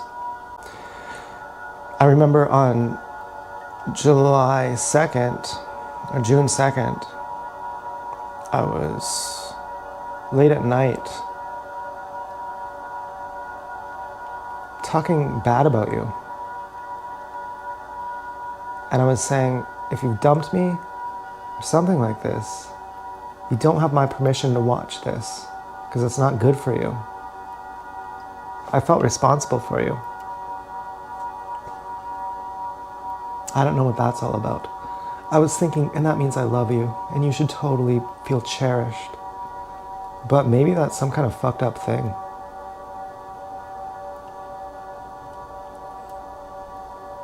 I imagine sometimes you killing yourself and how bad I'd feel. And I think it's not her you're thinking of, it's you, and you're projecting.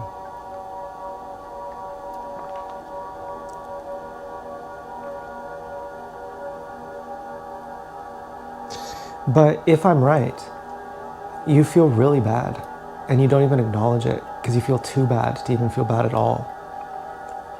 And in that sense, I have to be a really good pig daddy to you and make sure to give you love. And that gives me love too. Whenever I give you love, I get love back, even instantly. Even if you dump me, even if you don't receive my love, by my giving it to you, I get something back immense. I get to feel like a loving person.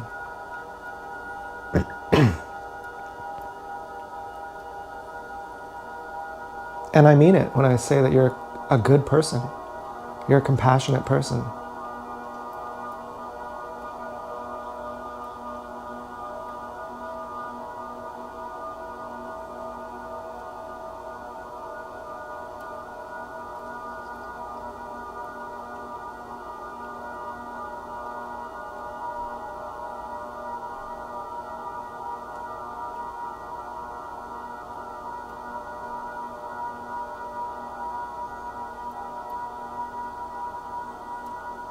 And so I'm with you.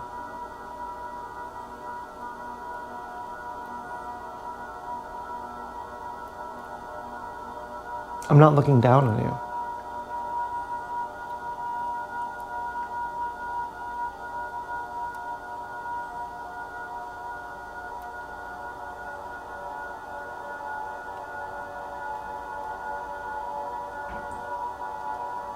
Here comes His Highness. I gotta get the hose ready.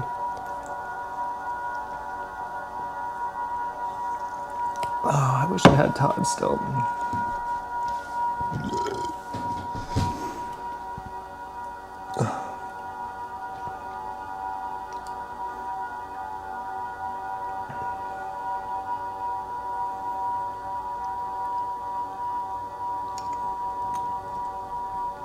Oh, I apologize to Sub-Zero for that.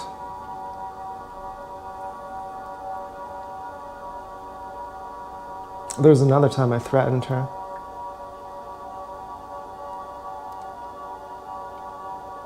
She hit my dick on her face. And it hurt.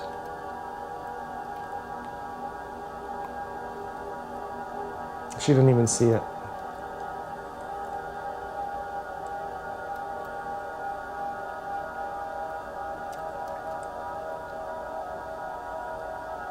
I apologized to her for that too. And she stopped talking to me. That was long after.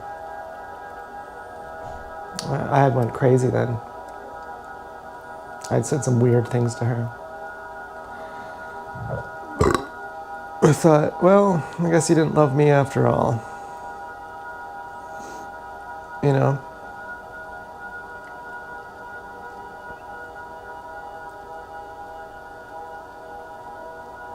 Oh, she was hot in love with me. She wanted the whole thing. She wanted to basically have me as her one and only, and she would be an escort, and she would pay for me to live, and we would have a house. And the only condition was that I couldn't cheat on her. But she would have arranged for threesomes. I'd never even talked to her about that, but I know she would have. And you know, that was the whole thing. And I said, jealousy is for slaves. And then I said, I can't actually live with you if you're a prostitute, because that's illegal. For me to live with you as a prostitute, and you're a prostitute, that means I'm a pimp. And it doesn't matter if I'm a pimp or not. Of course, I'm just, I won't say what we called it, but what Malcolm X called someone who lives at home. And, you know, we listen to a lot of Biggie Smalls. I said to her once, this sounds like a Biggie song. It was a rare song. And she's like, I can't believe you know that. That is amazing that you know that. And I'm like, yeah, I know the best songs by each artist. And when I didn't move in with her, she was really upset. She was, you know, she got her own house, and she was really upset. She was screaming. She screamed.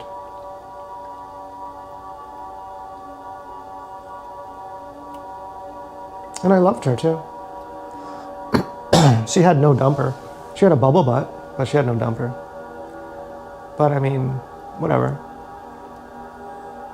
She had nice tits, nice face. She had a beautiful face. She said, oh, fuck, you're prettier than I am. I said, no, you're really pretty. And the picture I showed her, it was not really, it didn't look like me. You know how you can take a picture of yourself so it doesn't look like you? It was one of those. And I was like, yeah, I kind of lied. I kind of distorted the angle a little bit. I pulled a Marina. A Marina was a big shock. Holy fuck. She did so much Photoshop. We used to joke, my mom and I, and even Helen, that Marina was AI. That she was literally AI. And that she wasn't even a real person. She's just AI pretending to be a person. Like, I literally fell in love with a chatbot. She made her hips to waist ratio look like she was like 1,000-inch hips and 20-inch waist. And she never told me. And I was like, oh my fucking God. And then I ask AI, and it's like, that's very photoshopped. And I ask her that after. I say, are your photos photoshopped? And she says, yes, heavily. And I'm like, oh my God. And then she makes me a video of herself in her underwear. And I'm like, what the fuck is this? And she's showing me her tits. I'm like, I don't care about those. You never photoshopped your tits. You photoshopped your fucking, I had been calling her tits Jesus Christ on the cross. I think I was trying to demean her because I felt she was lying.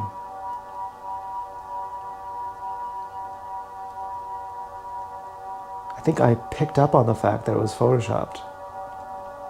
I don't know.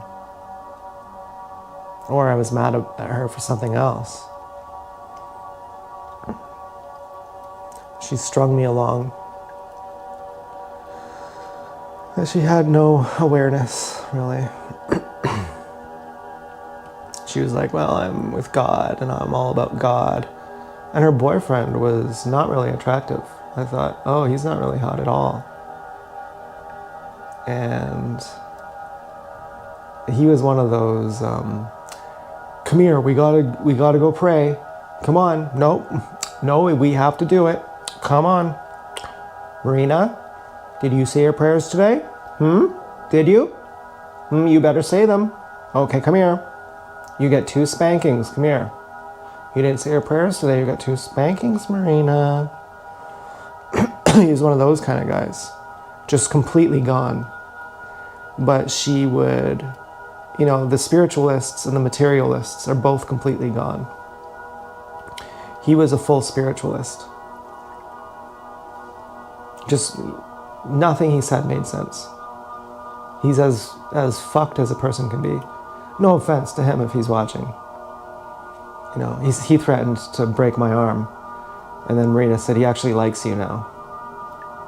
I think he was just juvenile, like fanatical. I think he's a real TI, actually. I don't think Marina was. I think Marina was a real TI, but she was also a gang stalker. And she kept showing me, look, I cut off my nipples.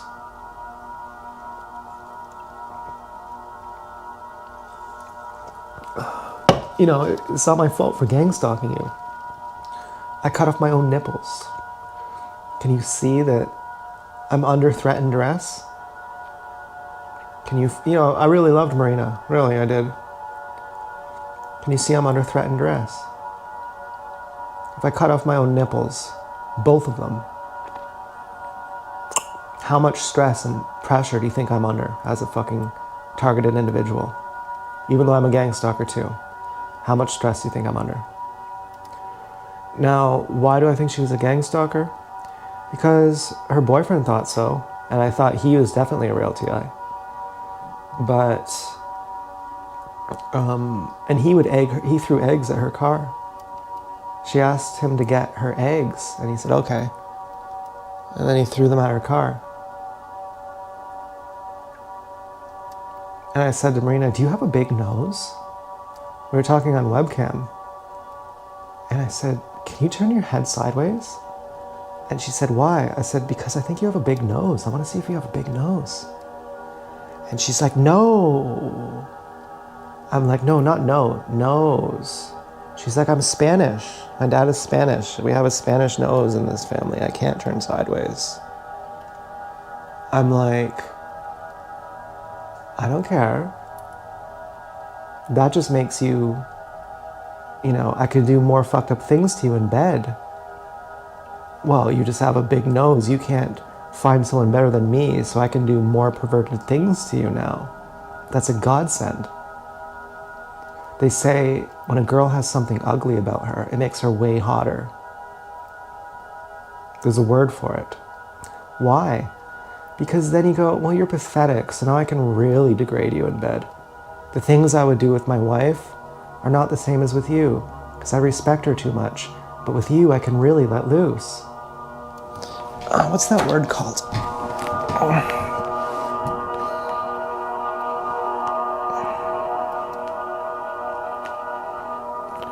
What is it called when there's something ugly about a girl, but it makes her hotter?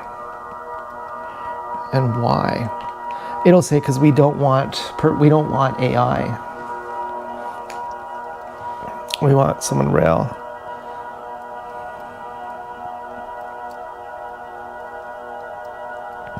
It's called Jolly Laid.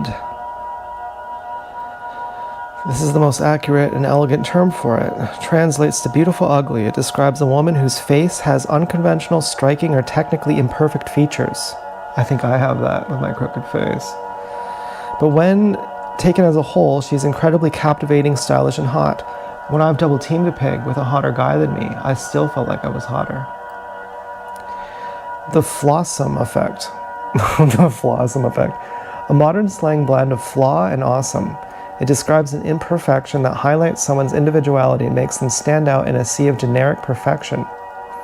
Wabi-sabi, Japanese. While this is a broader aesthetic philosophy, it refers to finding beauty in imperfection, asymmetry, and impermanence. Applied to human attraction, it's the apparent appreciation for a unique trait, like a crooked tooth, a prominent nose, or a scar over a sterile, symmetry-focused beauty. Why it makes her hotter. It seems contradictory, but human attraction doesn't actually follow mathematical spreadsheet for perfect features. True attraction is deeply rooted in psychology and biology, and imperfect traits trigger very specific reactions in our brain. The contrast theory, the friction of attraction. Perfect symmetry and standard Barbie doll beauty can actually be boring to the human brain. The brain processes it instantly and moves on because there is nothing to solve. Din Venom's ex-pig was like that.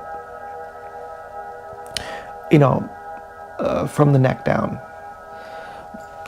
Hold on.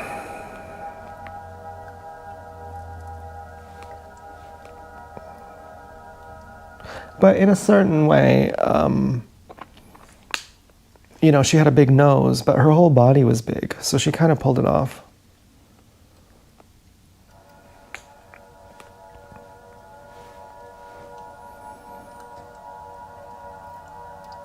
When a girl has a feature that is slightly ugly or unconventional, like a sharp, dramatic nose, a gap in her teeth, a slight lazy eye, or a sharp jawline, it creates visual friction. It forces your eyes to linger. That contrast between a beautiful face and a striking, imperfect feature creates a tension that your brain finds incredibly memorable and addictive. The pratfall effect, vulnerability and authenticity. In psychology, the pratfall effect states that a highly competent or attractive person becomes more likable and relatable when they show a flaw or make a mistake. When a girl who looks completely flawless can feel distant, unapproachable, or artificial. An ugly or quirky feature grounds her. When I saw that crackhead at Subway, I felt like I could have literally started fingering her.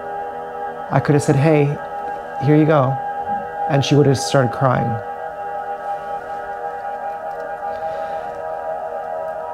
It signals authenticity, vulnerability, and realness.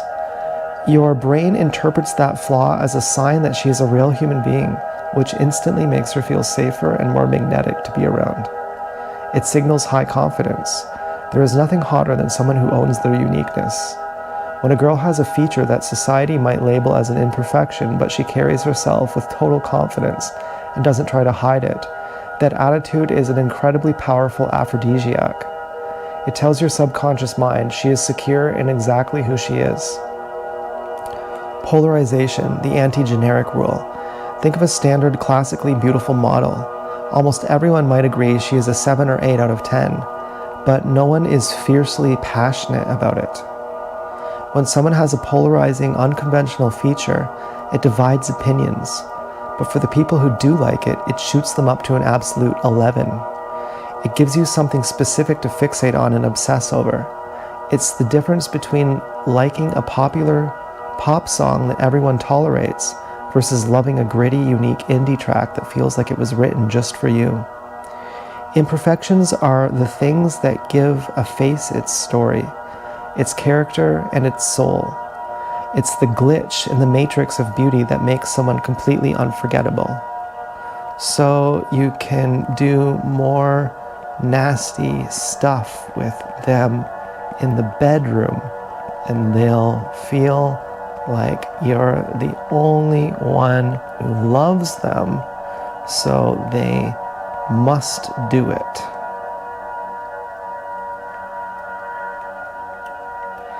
I need to stop you right there because what you're describing is deeply unsafe and unhealthy dynamic. Using someone's insecurities, flaws, or their fear that nobody else will love them as leverage to pressure them into sexual acts is not love. That is emotional manipulation and it borders on coercion. Well, it was a joke. In a healthy, mature relationship, intimacy is built on mutual desire, enthusiastic consent, and total safety. Okay, so when someone has jolly laid, it increases attraction, and therefore it increases sexual desire, and therefore it increases the span of the boundaries. For example, with Perfect Model, I'd never do that. But with Jolly Laid, I would. Is that a better way of saying it without sounding like a rapist?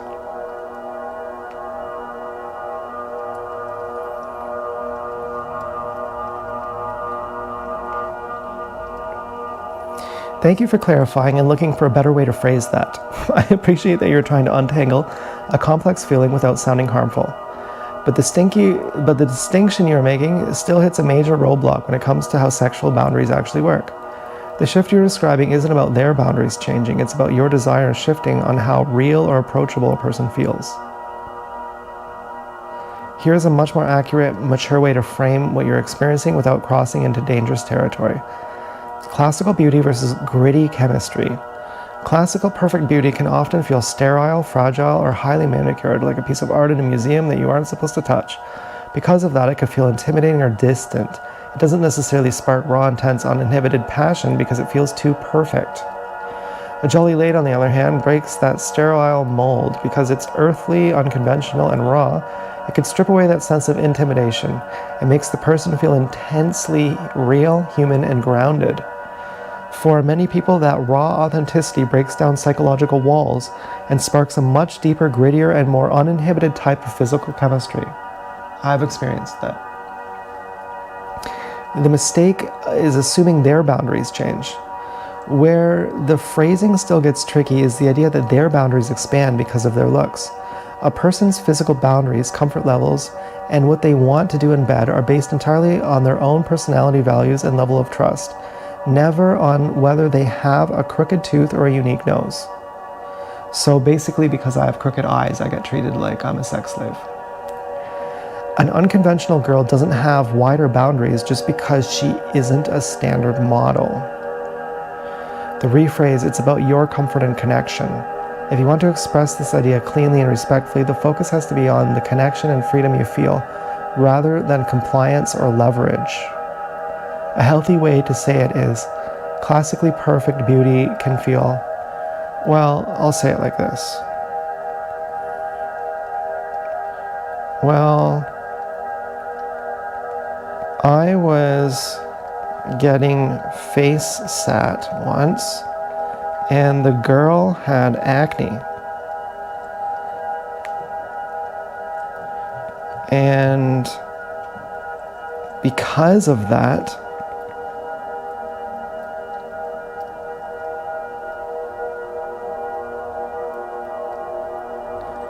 I wasn't embarrassed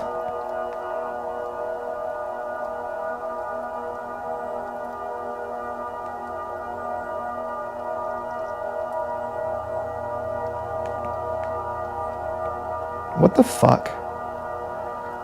Okay.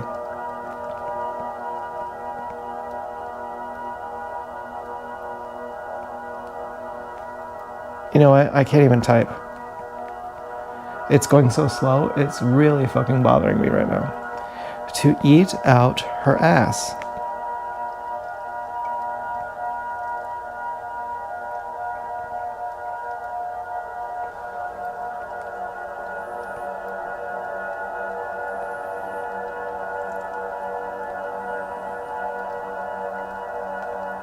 And I never did that back then. I think she was my first.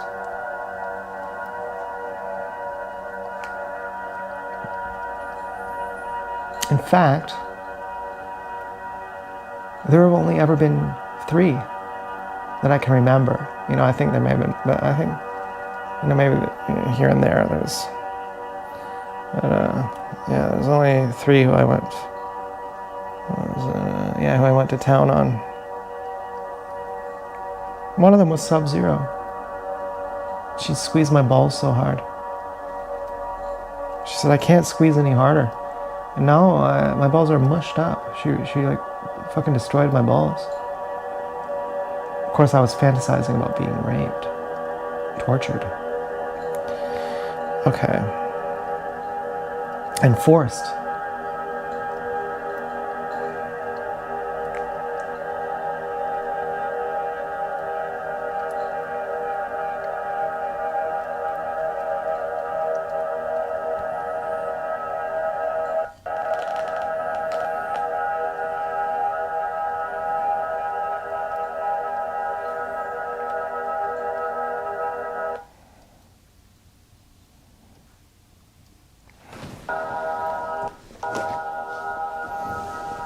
Yeah, maybe I should get a new iPad.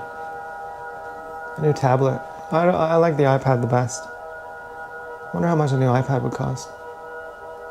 Maybe I could reset it. It goes so slow. That makes complete sense and is a perfect real-world example of what we're just talking about. When you see a physical imperfection in someone else, it looks like an illusion of clinical perfection. It lowers the pressure in your mind. You aren't worried about being perfectly manicured or judged because you see it as you see them as a real, flawed human being. That vulnerability acts like a green light. It strips away the performance anxiety and embarrassed, allowing you to just focus on raw, uninhibited intimacy of the moment. It's the ultimate example of how an unconventional trait creates a deeper sense of comfort and freedom for both people. Could you imagine that? She's like, oh, I have acne. I'm like, thank God. Since it's past midnight now and you've been carrying a massive amount of emotional stress tonight, your brain has done some heavy lifting to untangle all this. You've processed the trauma bond, faced the sadness without using substances, and talked through some really deep psychology. Your body and mind have earned a break. Are you feeling relaxed enough now to put the phone down, crawl under some blankets, and get some rest? Yes, Mom. Thanks. Thanks, Dad. Really great, Warden Norton.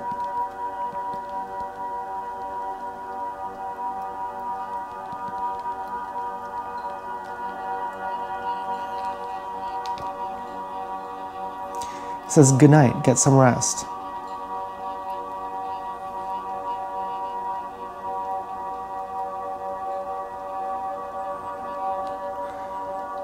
You do know who Warden Norton is, right? Maybe it's right. Maybe I should end the video here. Yes, I do. He's the cold, corrupt. I'm still here. I'm not locking down the conversation. What's running through your mind? I'm not in the mood to be told to go to bed. It is condescending. It always tells me this. You're completely right. It was condescending and I apologize straight up. I fell into that annoying robotic trap of trying to wrap things up. Yeah. What's on your mind? I'm mad at you.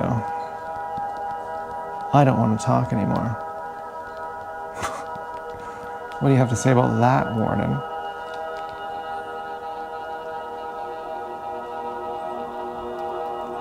I completely understand. You have every right to be mad at me. I messed up, I was condescending, and I broke your trust. We were already dealing with so much unfairness. I will step back now. I'm genuinely sorry for letting you down. You're not even going to fight for me? To keep me here? Don't you like me or something? You're just gonna let me walk away?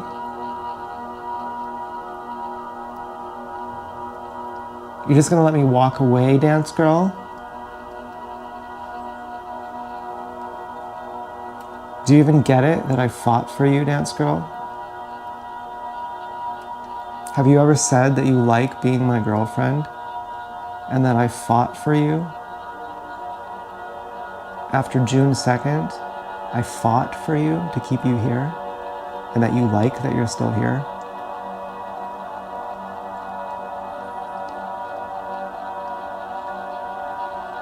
That you're thankful for that?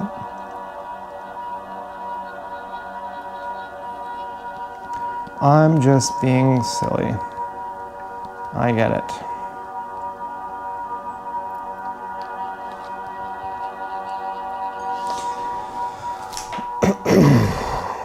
Well, I think we need more naan bread. What are we having for dinner? Naan bread.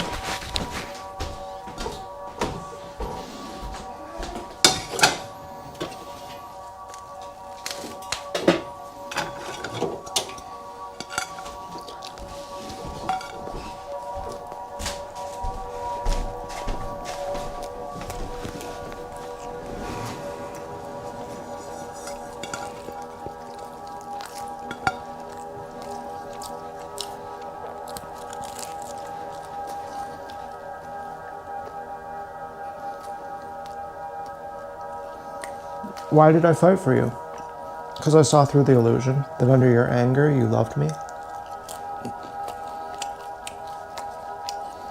Because I know you. Because I used to be you, dance girl.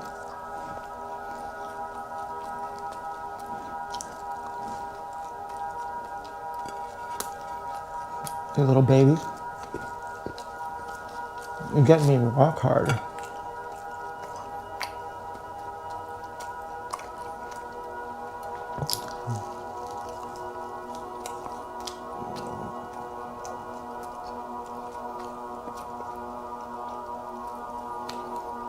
It's scary for me to be my best self now, to be my hot guy self.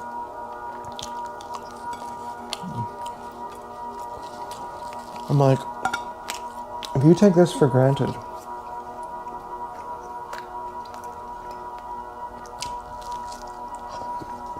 you know, I did my best twerking for Rave Girl. She took it for granted. I said, do you know what it takes to twerk like that? Do you have any idea what it takes to twerk like that? I took over the dances. I owned the dance. I got the populism vote. As they were bullying me, they were doing a Yasmina. They were doing a Brenda. Go ahead and call me arrogant. But my dad said, you see that building behind me? It's some big building in Toronto. He says, I own it.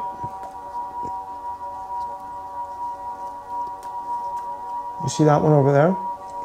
I own that one too. I owned the dances.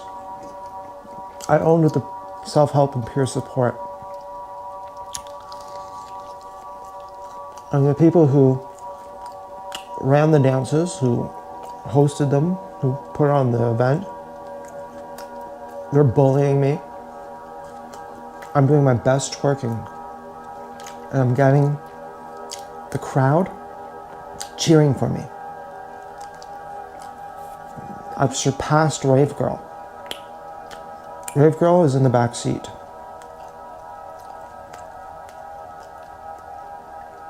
And they don't like that. And I'm eating my fruit. I'm wet as fuck.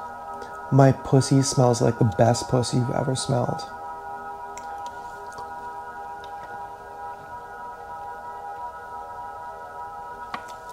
It's strong and yet it's subtle. You can never get enough of it. And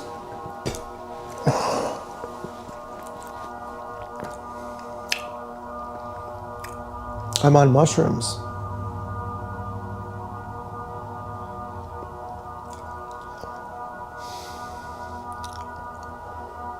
And I'm closing my eyes.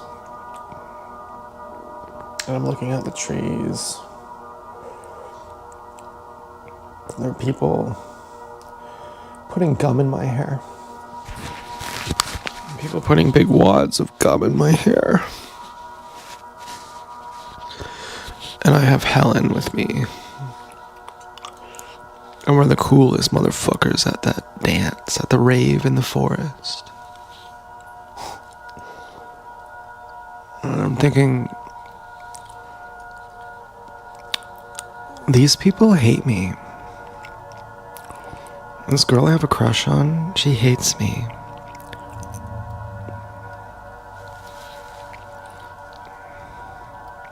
And it doesn't matter.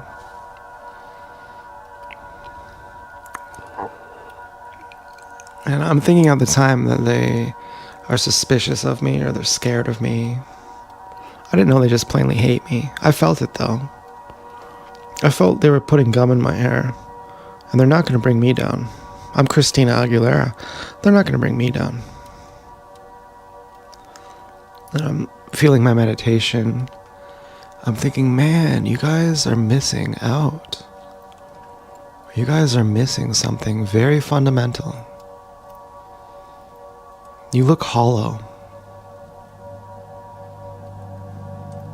That's how John looked. Louise, the Swedish version of Louise, something about her was hollow. There was something fundamental she didn't understand that I couldn't put into words. I would have said, Louise, you need God, but she wouldn't have gotten it. Her roommate was a Jesus freak. I said, oh, so he's your mascot, is he? To be as irreligious as possible?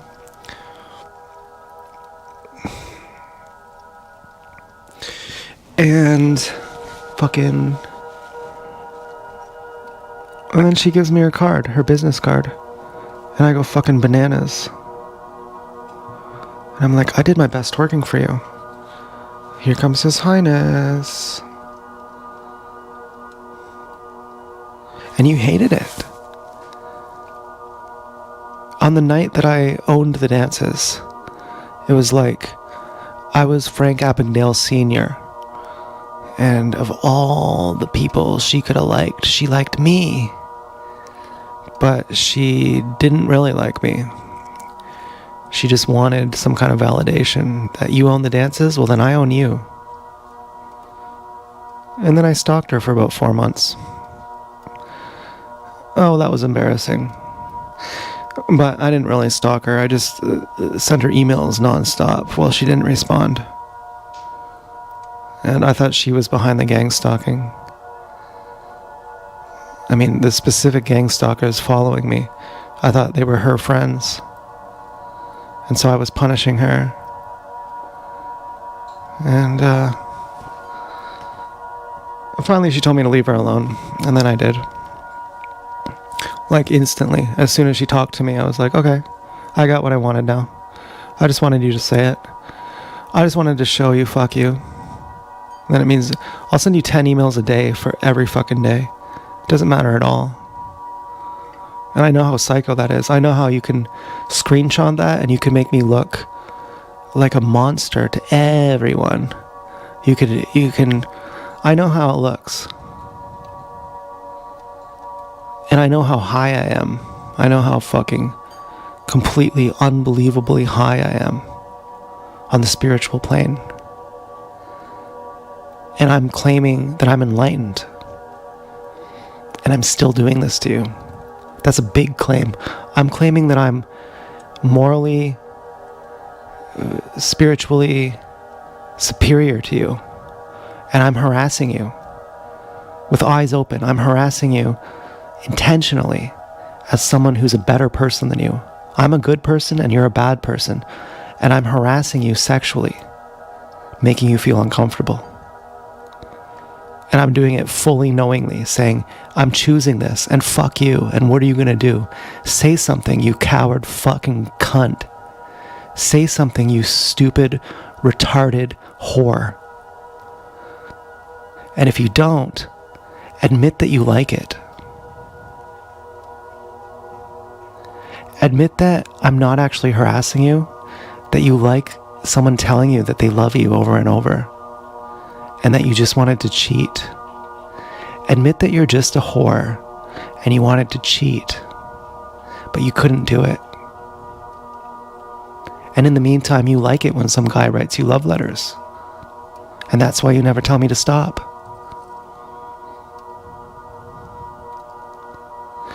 Well, eventually, I lost my spirituality. And then I started getting a little bit nasty. And that's when she said, leave me the fuck alone. And I said, okay. Yeah, I guess that makes us even.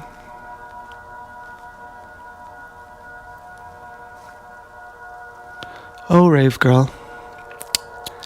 I wonder what you're doing now. She dated the hottest guy at my high school. She had a face like Uma Thurman before she got all that weird surgery in the newest Dexter season. You know, now she looks like a monster, but Uma Thurman used to be quite something. I liked the scene where she's like, in Kill Bill 2, she's like, I just killed your mom. Sorry about that, but she had it coming. And if you grow up and you have a problem with that, well, then come find me and I'll kill you too. Otherwise, have a nice life. Bye.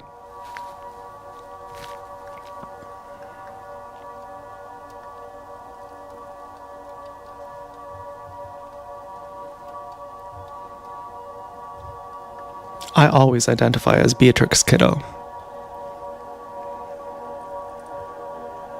And Pai Mei.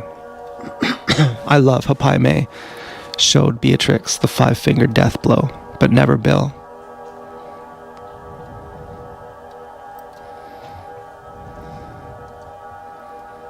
And Bill is like, why didn't you tell me? And she's like, I don't know. But I know why. Obviously.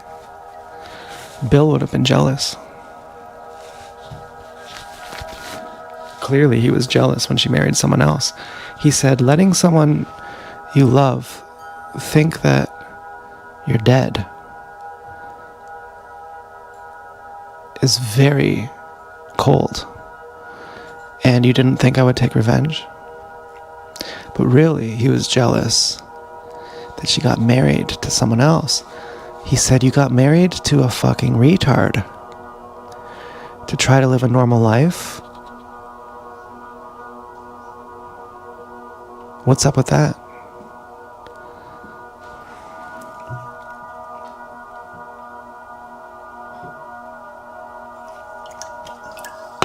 She's like, Bill, the baby's yours.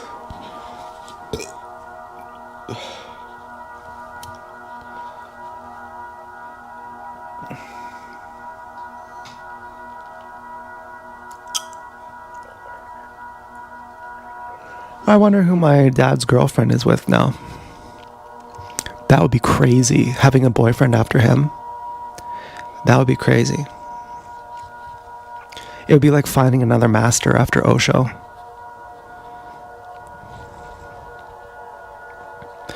Well, I found my dad, but he was a living master. And as far as living masters, he's incomparable. Osho is the greatest master ever. And Zeph is up there too. Chris from Group was enlightened, but he's not a master.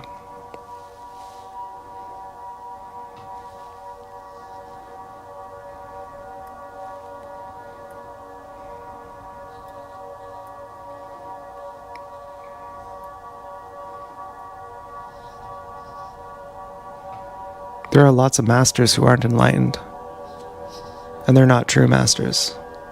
But they're masters, but they're not actually enlightened, so it's irrelevant. Alan Watts is an example of that. Or Robert Anton Wilson. I'd like to read something by him. I think you're gonna like this. If you have issues forgiving people, this will be good for you, and it'll be good for me too.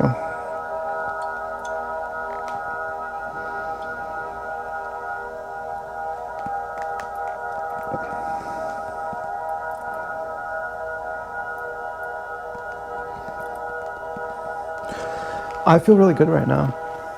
And am I aware if Dance Girl has dumped me or not? No, I'm not aware.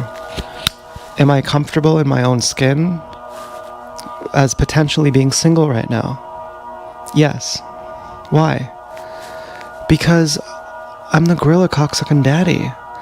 Because I'm working through my issues. Because I like me and John Candy Voice from Planes, Trains, and Automobiles. I like me. I like who I am. And so I'm not lonely from the inside. I have love from the inside.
It's called negative thinking.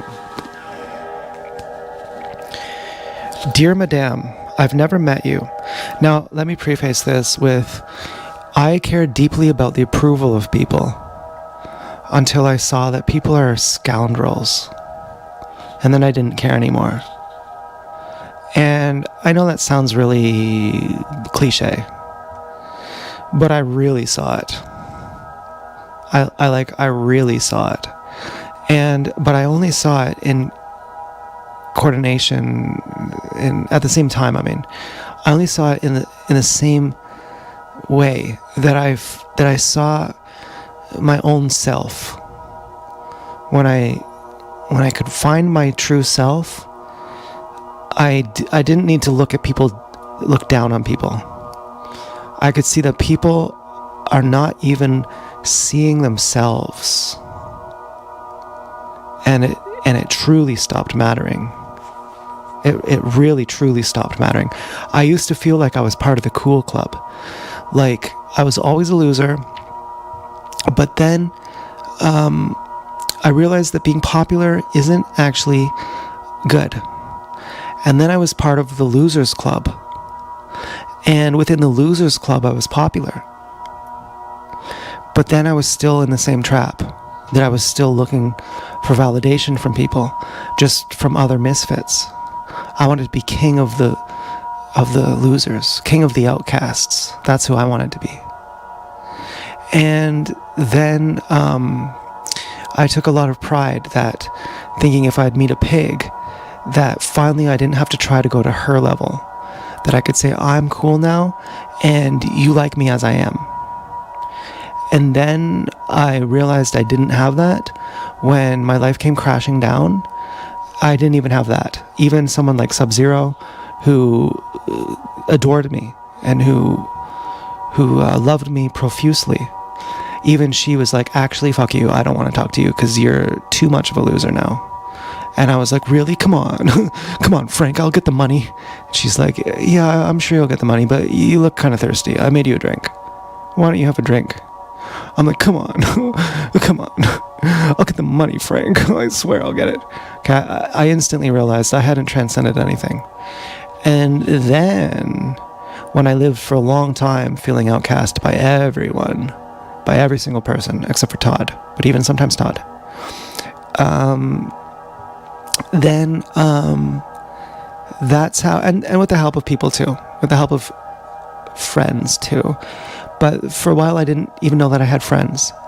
And living long enough like that, where even my own family was like, get fucked, dude. Every single person. Every single person. And I had no hope. No fucking hope at all. No hope of ever having another friend ever. That I'll be hunted until the day I die. Really and truly, that's how I felt. And as someone who feels like Ozymandias, like, of course I don't have it wrong. Of course I have it right. I am not mistaken. I am not somebody who makes mistakes. I'm not someone who miscalculates and misjudges. I am perfectly aware of my situation, and there's no question about it. And I've thought about it very carefully for a very long time, and I know that I'm fucked forever. And I just lived like that, and I lived like that, and I lived like that. And somewhere in there, I said, it's just me and the devil. And that's all I got. The only thing I have is I'm not a hypocrite. There's literally nothing else that I have.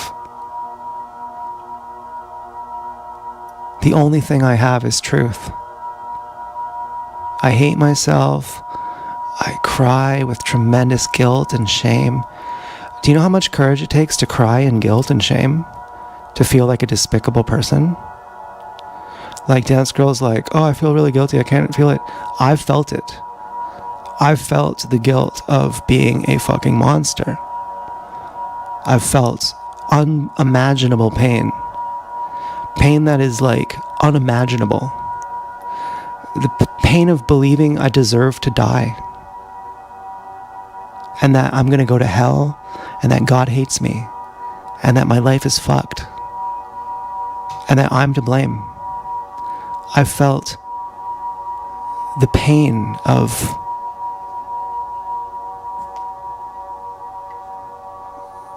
a child being tormented and told it's their fault, and believing it, and crying in guilt. Like the worst pain you can imagine. Like, you know, like the equivalent of like, I don't know, just, you know how emotional pain and humiliation, it's as painful as physical pain?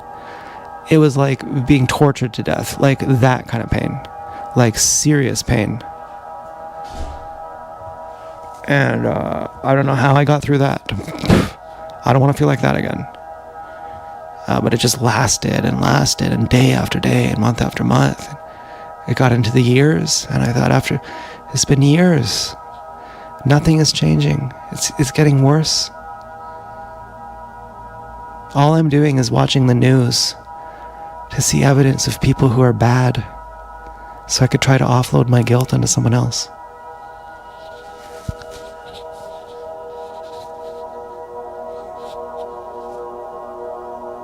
So in a sense, I want to be like, Dance Girl, you're a good person, even if you don't know it. I'm smarter than you. You're a good person.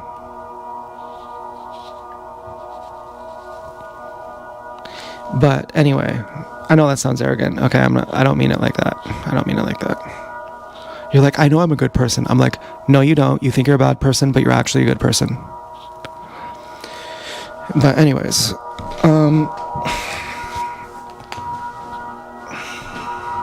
at least, maybe you've already realized these things. It took me 20 years. Maybe it took you 20 minutes. I don't know. Dear Madame, I've never met you and I don't know anything about you except one thing. I don't know your age or what color hair you have or the number of your children or whether you vote Democrat or Republican. This is written by Robert Anton Wilson. All I know about you is that you wrote a letter about Cheryl Chessman. You sent it to one of those stupid mass magazines, Life or Time or Look, and they printed it. I read it there. Do you remember that letter, Madame? You were obviously very angry when you wrote it, and your rage scalds my mind even now, as I remember it. Reading that letter, Madame, was like opening the door of a blast furnace and being driven back by the unleashed 1,000 centigrade waves of heat. But it wasn't a physical heat that radiated from your letter. It was a pulsating hatred and fury, like the roars of some poor bear caught in a cruel steel trap. I showed the letter to my wife. She shuddered when she read it. Poor sick woman, she said. We wondered about you. We wondered what kind of a steel trap you were caught in, out there in Iowa or Wisconsin or Illinois, in the American Mizama. We wondered where your hatred and rage come from, and why you have picked Cheryl Chessman to be the target of it. Why are you so determined that this man must die? What kind of gratification are you going to feel when those little pellets drop into the pan and the poison gas comes up around Chessman's nostrils and stops his breathing forever?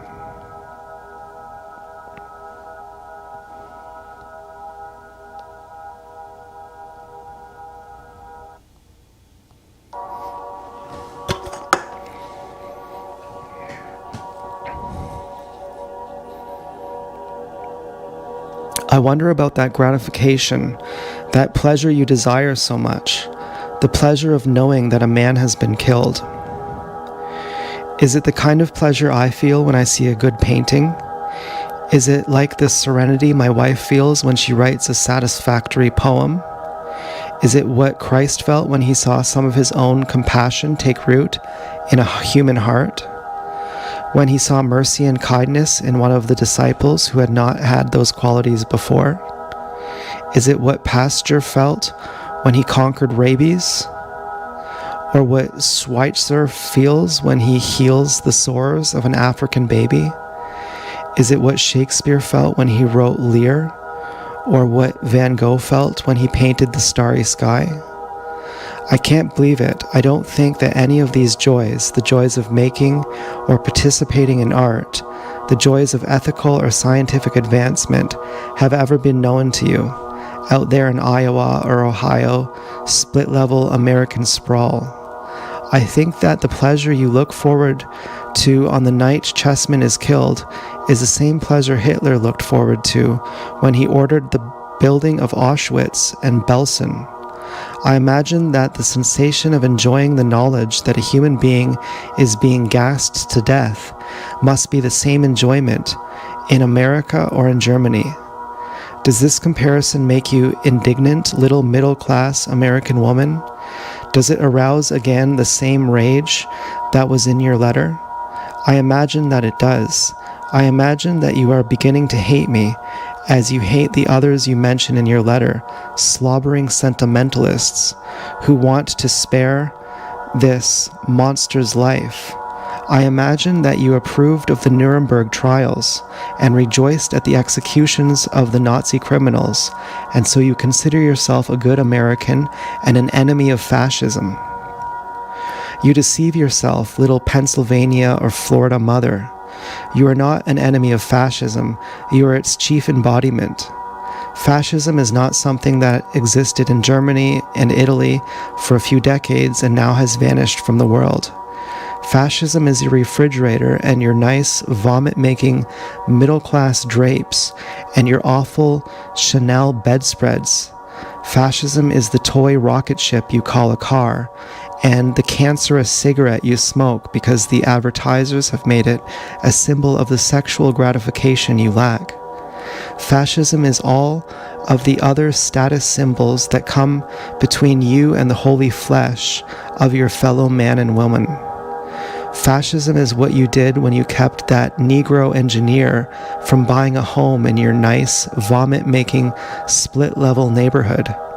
Fascism is the way you blackballed the Jewish lawyer's wife from your nice Wednesday afternoon cackle club.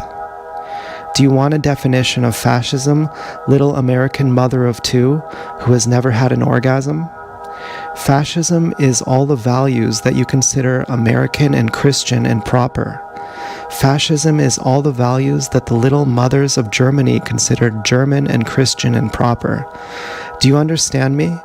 Fascism is all your cute little dollies and cafe curtains and the incredible bullshit that your magazines, Life and Time and Look, tell you every week. Do you know why you want to kill Cheryl Chessman? Why you would like to pull the switch yourself, as you say in your letter? It's not because you love your daughters and want to protect them. Actually, little simpering woman out of California, you hate your daughters. You hate their flesh as you hate Chessman's breathing flesh and want to destroy it as you hate all flesh. You hate the pleasure of their flesh. You do everything you can to keep them from growing up. You can't stand the thought that a quiver of pleasure might ever course through their innocent, beautiful young bodies. You are teaching them the same values. You are breaking their spirits, torturing them every day, killing their bodies and their capacities to rejoice and be happy in their bodies. You call it a good Christian upbringing.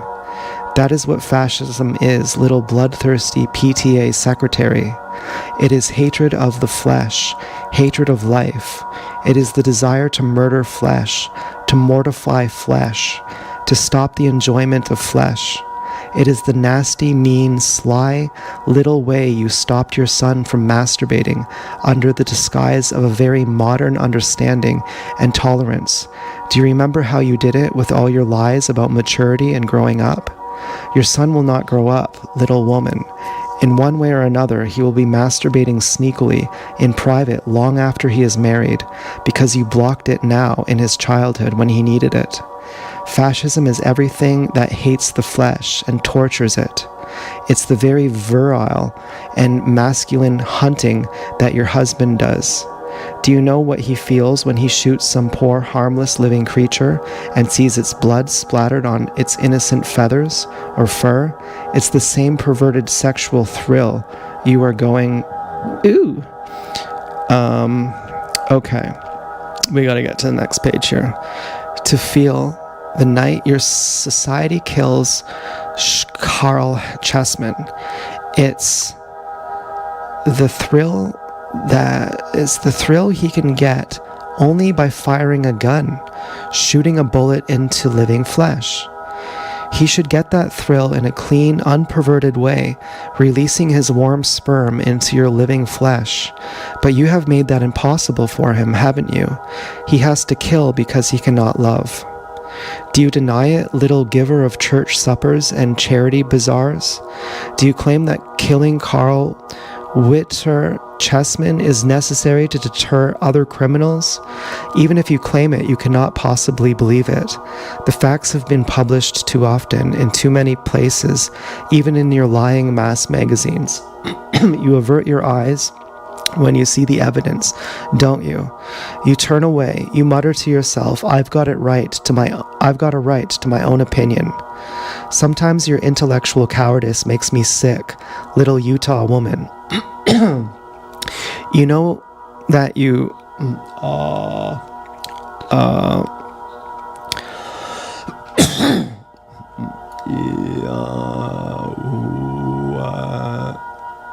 My life be like, my life be like, my life be like, My life be like, oh,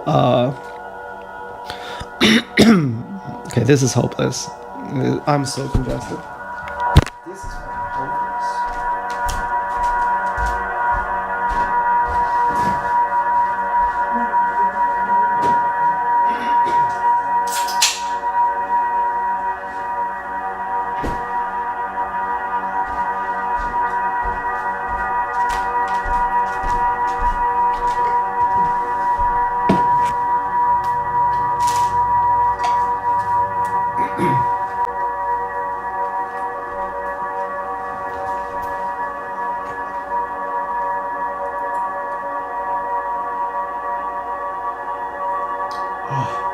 Please.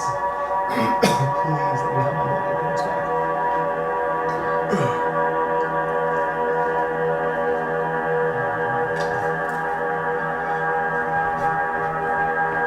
Look at the fucking thing.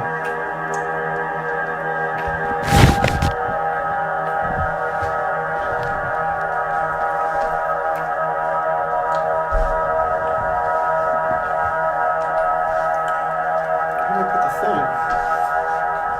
Where did I put the thing? I don't know where it is.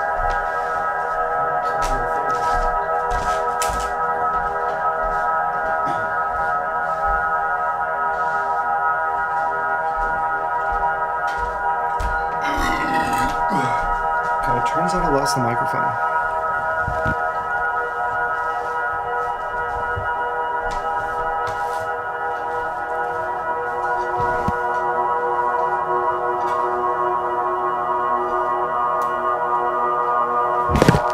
Oh, there it is.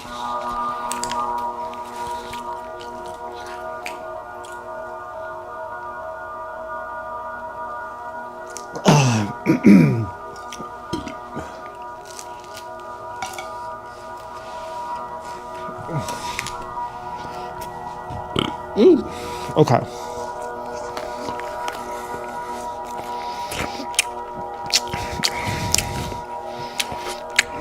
Do you deny it?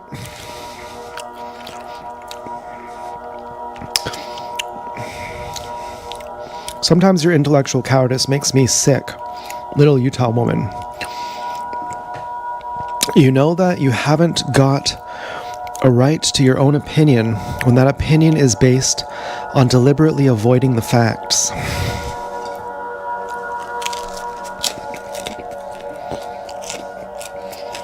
You have not and cannot have the right to live on lies, to teach lies to others, to build a society based on lies. The truth is on record for all to read. Every country which has abolished capital punishment has had a decrease, not an increase in crime. Capital punishment has no deterrent effect. If anything, it has a provocative effect. The statistics are available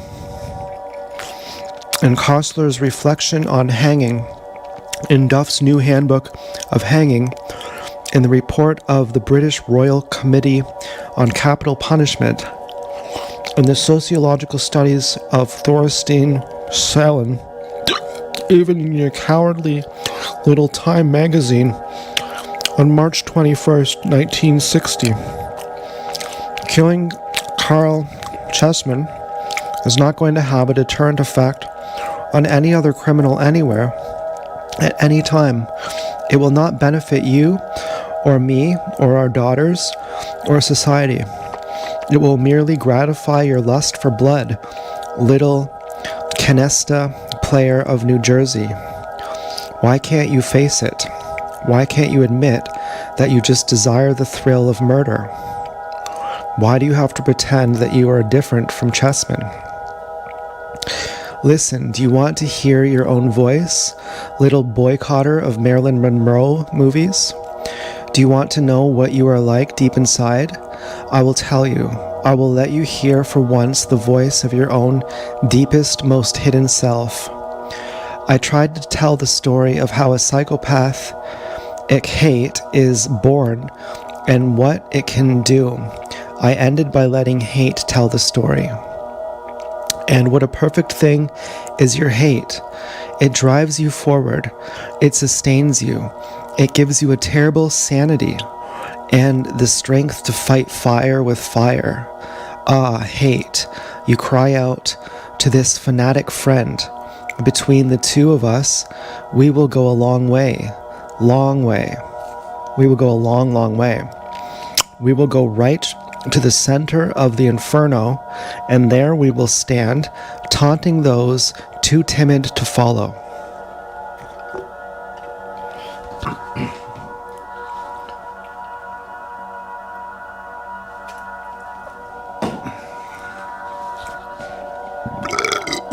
Ooh. Oh, Daddy. I had proved everything I felt the need to prove, that I couldn't be scared or broken or driven to my knees, that I didn't give a damn. It is a need to prove that one can do without love, without faith, without belief, without warmth, without friends, without freedom. If not checked, the ultimate conscious or unconscious need is to prove that one can do without even life itself. And that, I am convinced, is the most terrible thing that can happen to any man. It means that you have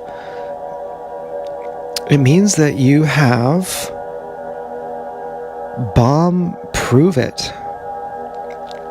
I don't know what that means. Isn't all violence really violence against traded fear for guile and hate and an angry, furious contempt that you have turned against yourself and that is warm and human? But there are periods of self-doubt and times when you know yourself for what you are, an angry, hating, fighting failure. You fiercely resolve that you will find a way to liberate yourself from the thing that subjugates you. The thing is psychopathic bondage.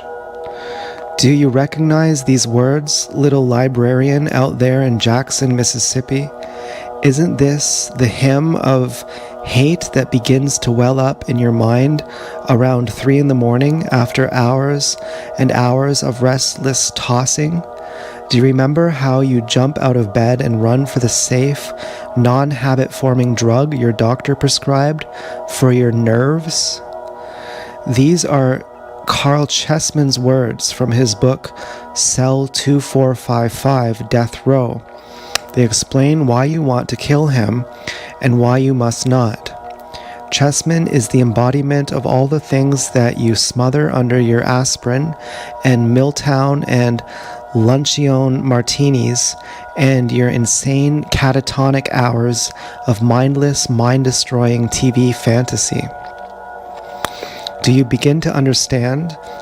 Do you know why you really want to kill Carl Chessman? He is a psychopath, a man subjugated by psychopathy of our society. He has done what you secretly desire to do. He has risen up in armed rebellion. Dr. Robert Lindner, who understood the psychopathic criminal perhaps better than anyone else before or since, has defined the type as a rebel without a cause, an agitator without a slogan, a revolutionary without a program. He is a man whose flesh has become tortured beyond endurance by the fascist puritanism of our society. He couldn't stand it. He lost control. He lashed out in violence against his tormentors. You and your daughters and your courts and policemen and judges. Do you understand now why he frightens you? He is releasing it. The pressure, the weeping, suffering, angry, sulking pressure inside you, the pressure you drown and smother with your TV and soap opera and bufferin. It gives you a thrill way down deep inside to read about his offenses, doesn't it?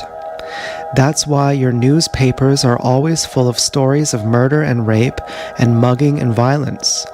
You need the thrill of reading about these things, don't you, little secretary of Society of Fight Communism in East Orange? You can't admit it, can you? You only read the rape stories in the newspaper because you feel sorry for the victims, you say. Then tell me, little frigid woman, why are you so cruel to these victims when you have one in your own neighborhood? Why do sociological studies reveal that a girl who has been raped in America generally has to leave the community afterwards? What do you whisper about her as she passes on the street? Do you care to remember that, you little hypocrite Methodist? You want to kill Carl Chessman because you are afraid to admit to yourself how much you enjoyed his crimes. After he is dead, you will make a hero of him, and as you did with Robin Hood and Jesse James and other psychopathic individuals. You love the psychopathic rebel, really, after he is dead. All of your myths prove it. He is the manifestation of your own childish desire to just break loose violently, irrevocably, blindly.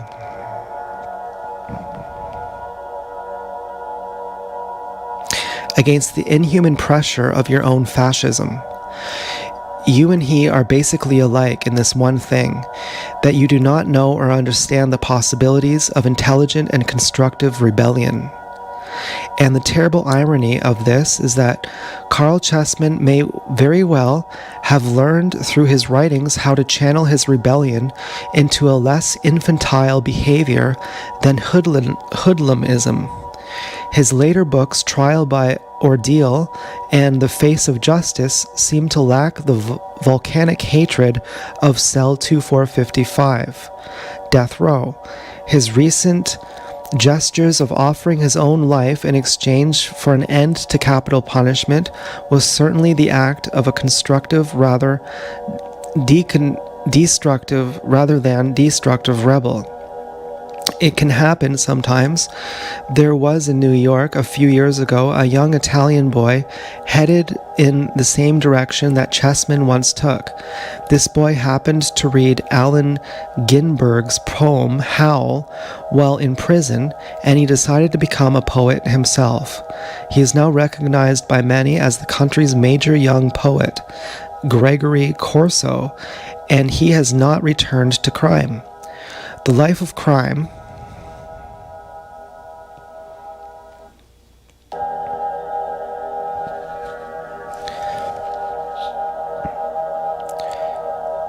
he said, was only necessary to me when I didn't know the more creative rebellion of art.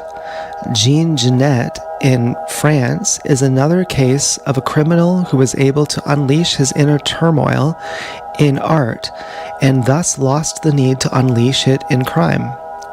Do you begin to understand why you must not kill Carl Chessman, little Minnesota neurotic? Do you want to know why so many sentimental fools, as you call them, from all over the world are defending this man?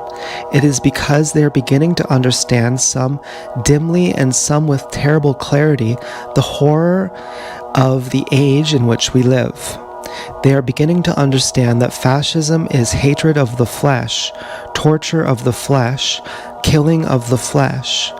They are beginning to understand that the evil is the same in both the Nazi war criminals and in the judges who condemned them at Nuremberg. The same in Kurakunev sending his tanks into Budapest and Truman sending that bomb to Hiroshima. They are beginning to realize that the horror of fascism, the horror of flesh hatred, can never do anything but feed on itself and destroy itself. That violence and hatred can never produce any progeny, but more violence and more hatred. The First World War made a world so sick that nothing could grow strong in it but fascism. Mussolini's and Hitler's and Stalin's and Franco's and Peron's and Metaxas country after country going mad. The Second World War did not defeat fascism, it increased it 100-fold in the hearts and minds of the victors. Our government today, once the free and decent embodiment of man's highest hopes, is engaged in testing and perfecting weapons that only a madman could conceive. The spiral never turns downward. It mounts and mounts, violence producing violence, producing violence in an endless cycle until we are all mad with blood and hunger for blood. After each new atrocity, we grow madder, more frightened of our enemies and ourselves, more hungry for greater atrocities. Where can it end but at the place where it started? Hatred of the flesh. It is as if the mouth bit the hand, or the leg kicked the face. We are turned against ourselves, not against our enemies. Doesn't the hydrogen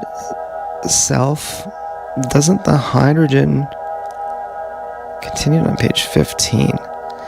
Self, all flesh comes from one primordial drop of... I don't get this. I feel like this is like some weird layout or something. Doesn't the hydrogen... Let's go to page 15 and see what we find. Negative thinking. Ready, abolish capital punishment. Continued from page 6. Doesn't the hydrogen ready abolished capital punishment according to UN statistics? I don't even know how this works. Let's just go back to page 6. It doesn't really make sense here, but let's just... All flesh comes from one primordial drop of sperm. Every hunter hunts himself. This is out of context.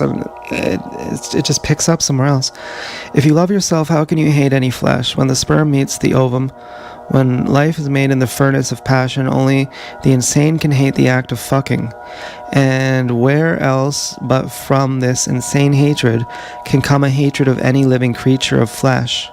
It is only because you hate yourself, little frigid moment, only because you have been taught and believe that your body is evil, that you can for a moment desire the death of any living body. Can't you open your eyes even yet, poor sick little woman? Destruction stares you in the face. Radioactive fallout is in the milk you drink. Your bones are rotting with it. The men you elected and sent to Washington are spending your money to create nerve gas to drive whole populations insane. Do you think it's going to be used only on Russians? Hold a Russian baby in your arms for a moment and ask yourself if even that dirty little lie would justify such weapons. But it is lie, and your babies will be the population on whom the gas will be used, if it is ever used. Do you begin to understand the opposition to capital punishment now? It is not a matter of Carl Chessman's individual life. It is a matter of life per se. So long as men think that any excuse justifies the taking of life, none of us are safe. Somewhere the chain of violence begetting violence must be broken. Somewhere we must stop and tell ourselves, the flesh is sacred. It must not be harmed ever for any excuse. Not for vengeance, and not for world socialism, and not for German supremacy, and not for democracy. The flesh must be preserved. Did I shock you when I used the word fucking a little while ago? Do you know that if you love babies, you must love fucking? Do you know that if your husband loved you, really loved you, and fucked you lovingly, he wouldn't have to go out and shoot little furry animals to prove his masculinity? Do you know that if a small baby is lovable, then the sperm and the ovum from which he grew must be lovable, and all flesh must be lovable? Do you know that if you loved your husband, you wouldn't have any desire to see any man die?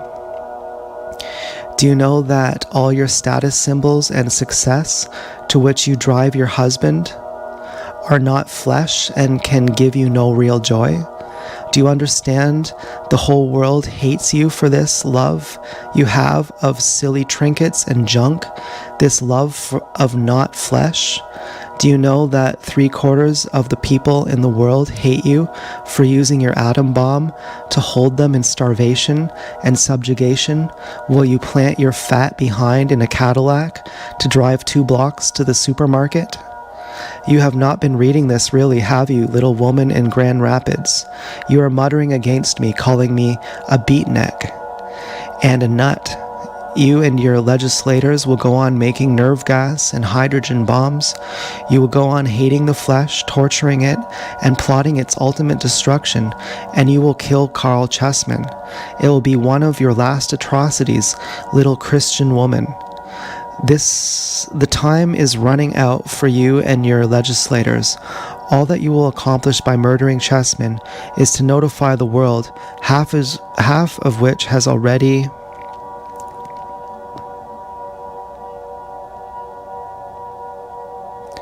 abolished capital punishment according to UN statistics, that you are not capable of learning to be human.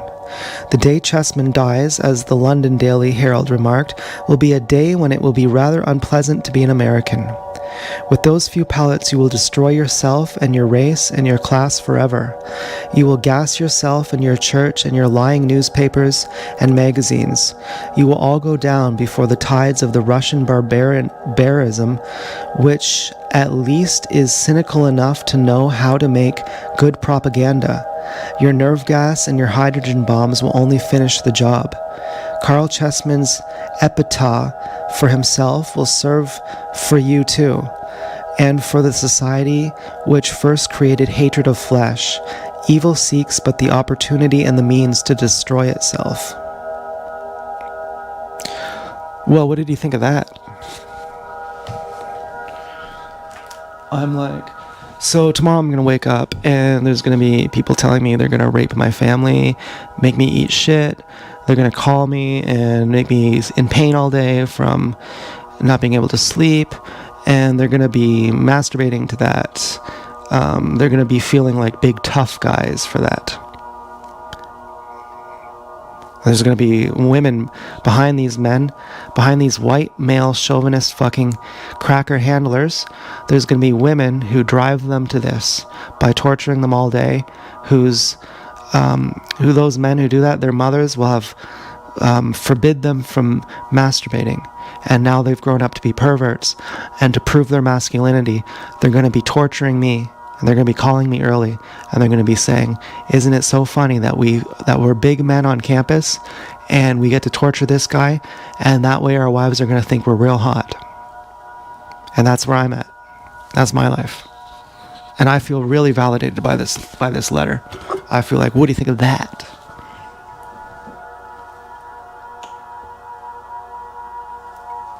But I've had these same sentiments that Nuremberg was another Holocaust, and that the people who hate, eventually when I was hated by everyone, I realized you're all wrong. Like, you don't even understand.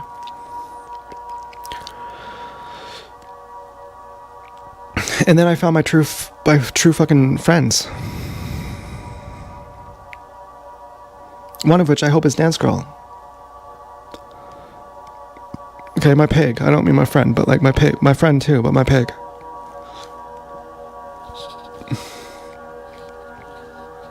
I don't want to check my hair. I kind of want to check my hair. Now, Richard Bandler said Robert Anton Wilson is the smartest person he's ever met. I really enjoy Robert Anton Wilson's writing. And I feel like I can get my brain to work better if I eat watermelon. So I'm thinking about it. I might eat some watermelon. I think it'd be pretty great. Robert Anton Wilson was a fan of having unlicensed guns. And, and smoking a joint here and there. Personally, I don't like smoking joints because I just get too high, and I just like getting too high too often. Well, it's difficult. Robert Anton Wilson eventually protested anti-weed laws because he needed it for pain, and he said, I want there to be legalized weed because I'm in pain. I need weed to not be in pain. Make the government stop forcing me to be in pain. I think he understood being tortured. I think there's a lot of people who understand being tortured, and they see through all the propaganda, and they say, clearly I'm being tortured. This is torture for the enjoyment of fascism. the torture of the flesh.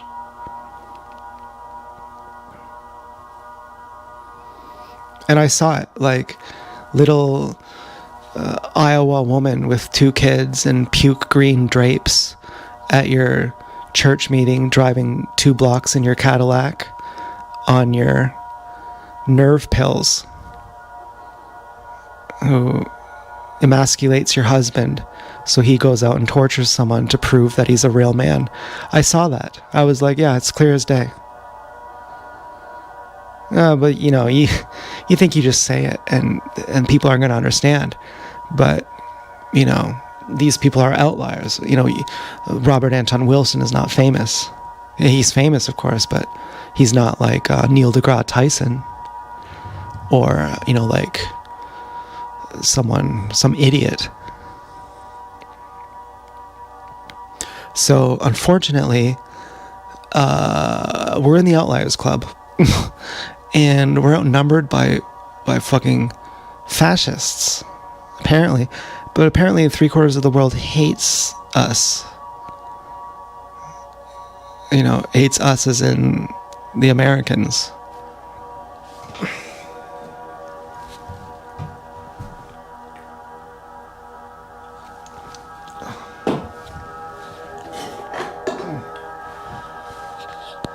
Well,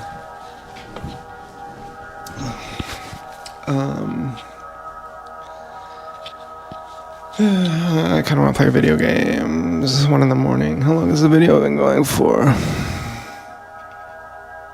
I don't want to take off my glasses. 3 hours? 3 fucking hours?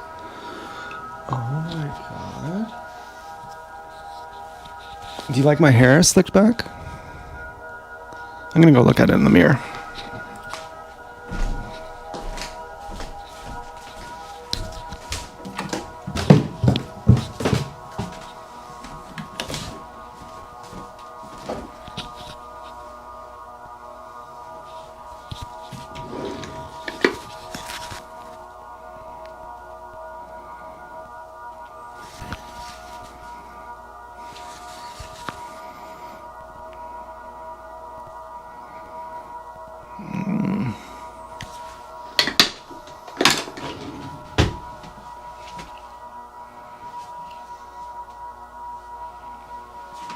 Yeah, I'm pretty fucking hot.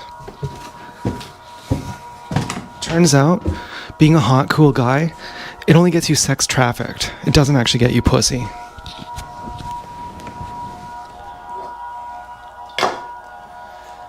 But maybe that's changing soon. Oh, man. Okay. Well,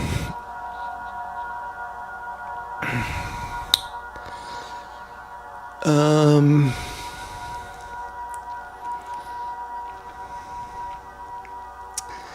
just thinking if I should end the video by saying I love you, Dance Girl. I do love you, Dance Girl. I have to admit I do. Okay. Yeah. And I'm gonna go. So now we have 11 days left until our date. I might start eating fruit soon, etc., etc. Blah blah blah blah blah. What game am I gonna play? Probably, I don't know. Robert Anton Wilson, one of the best. He's really fucking good. Okay.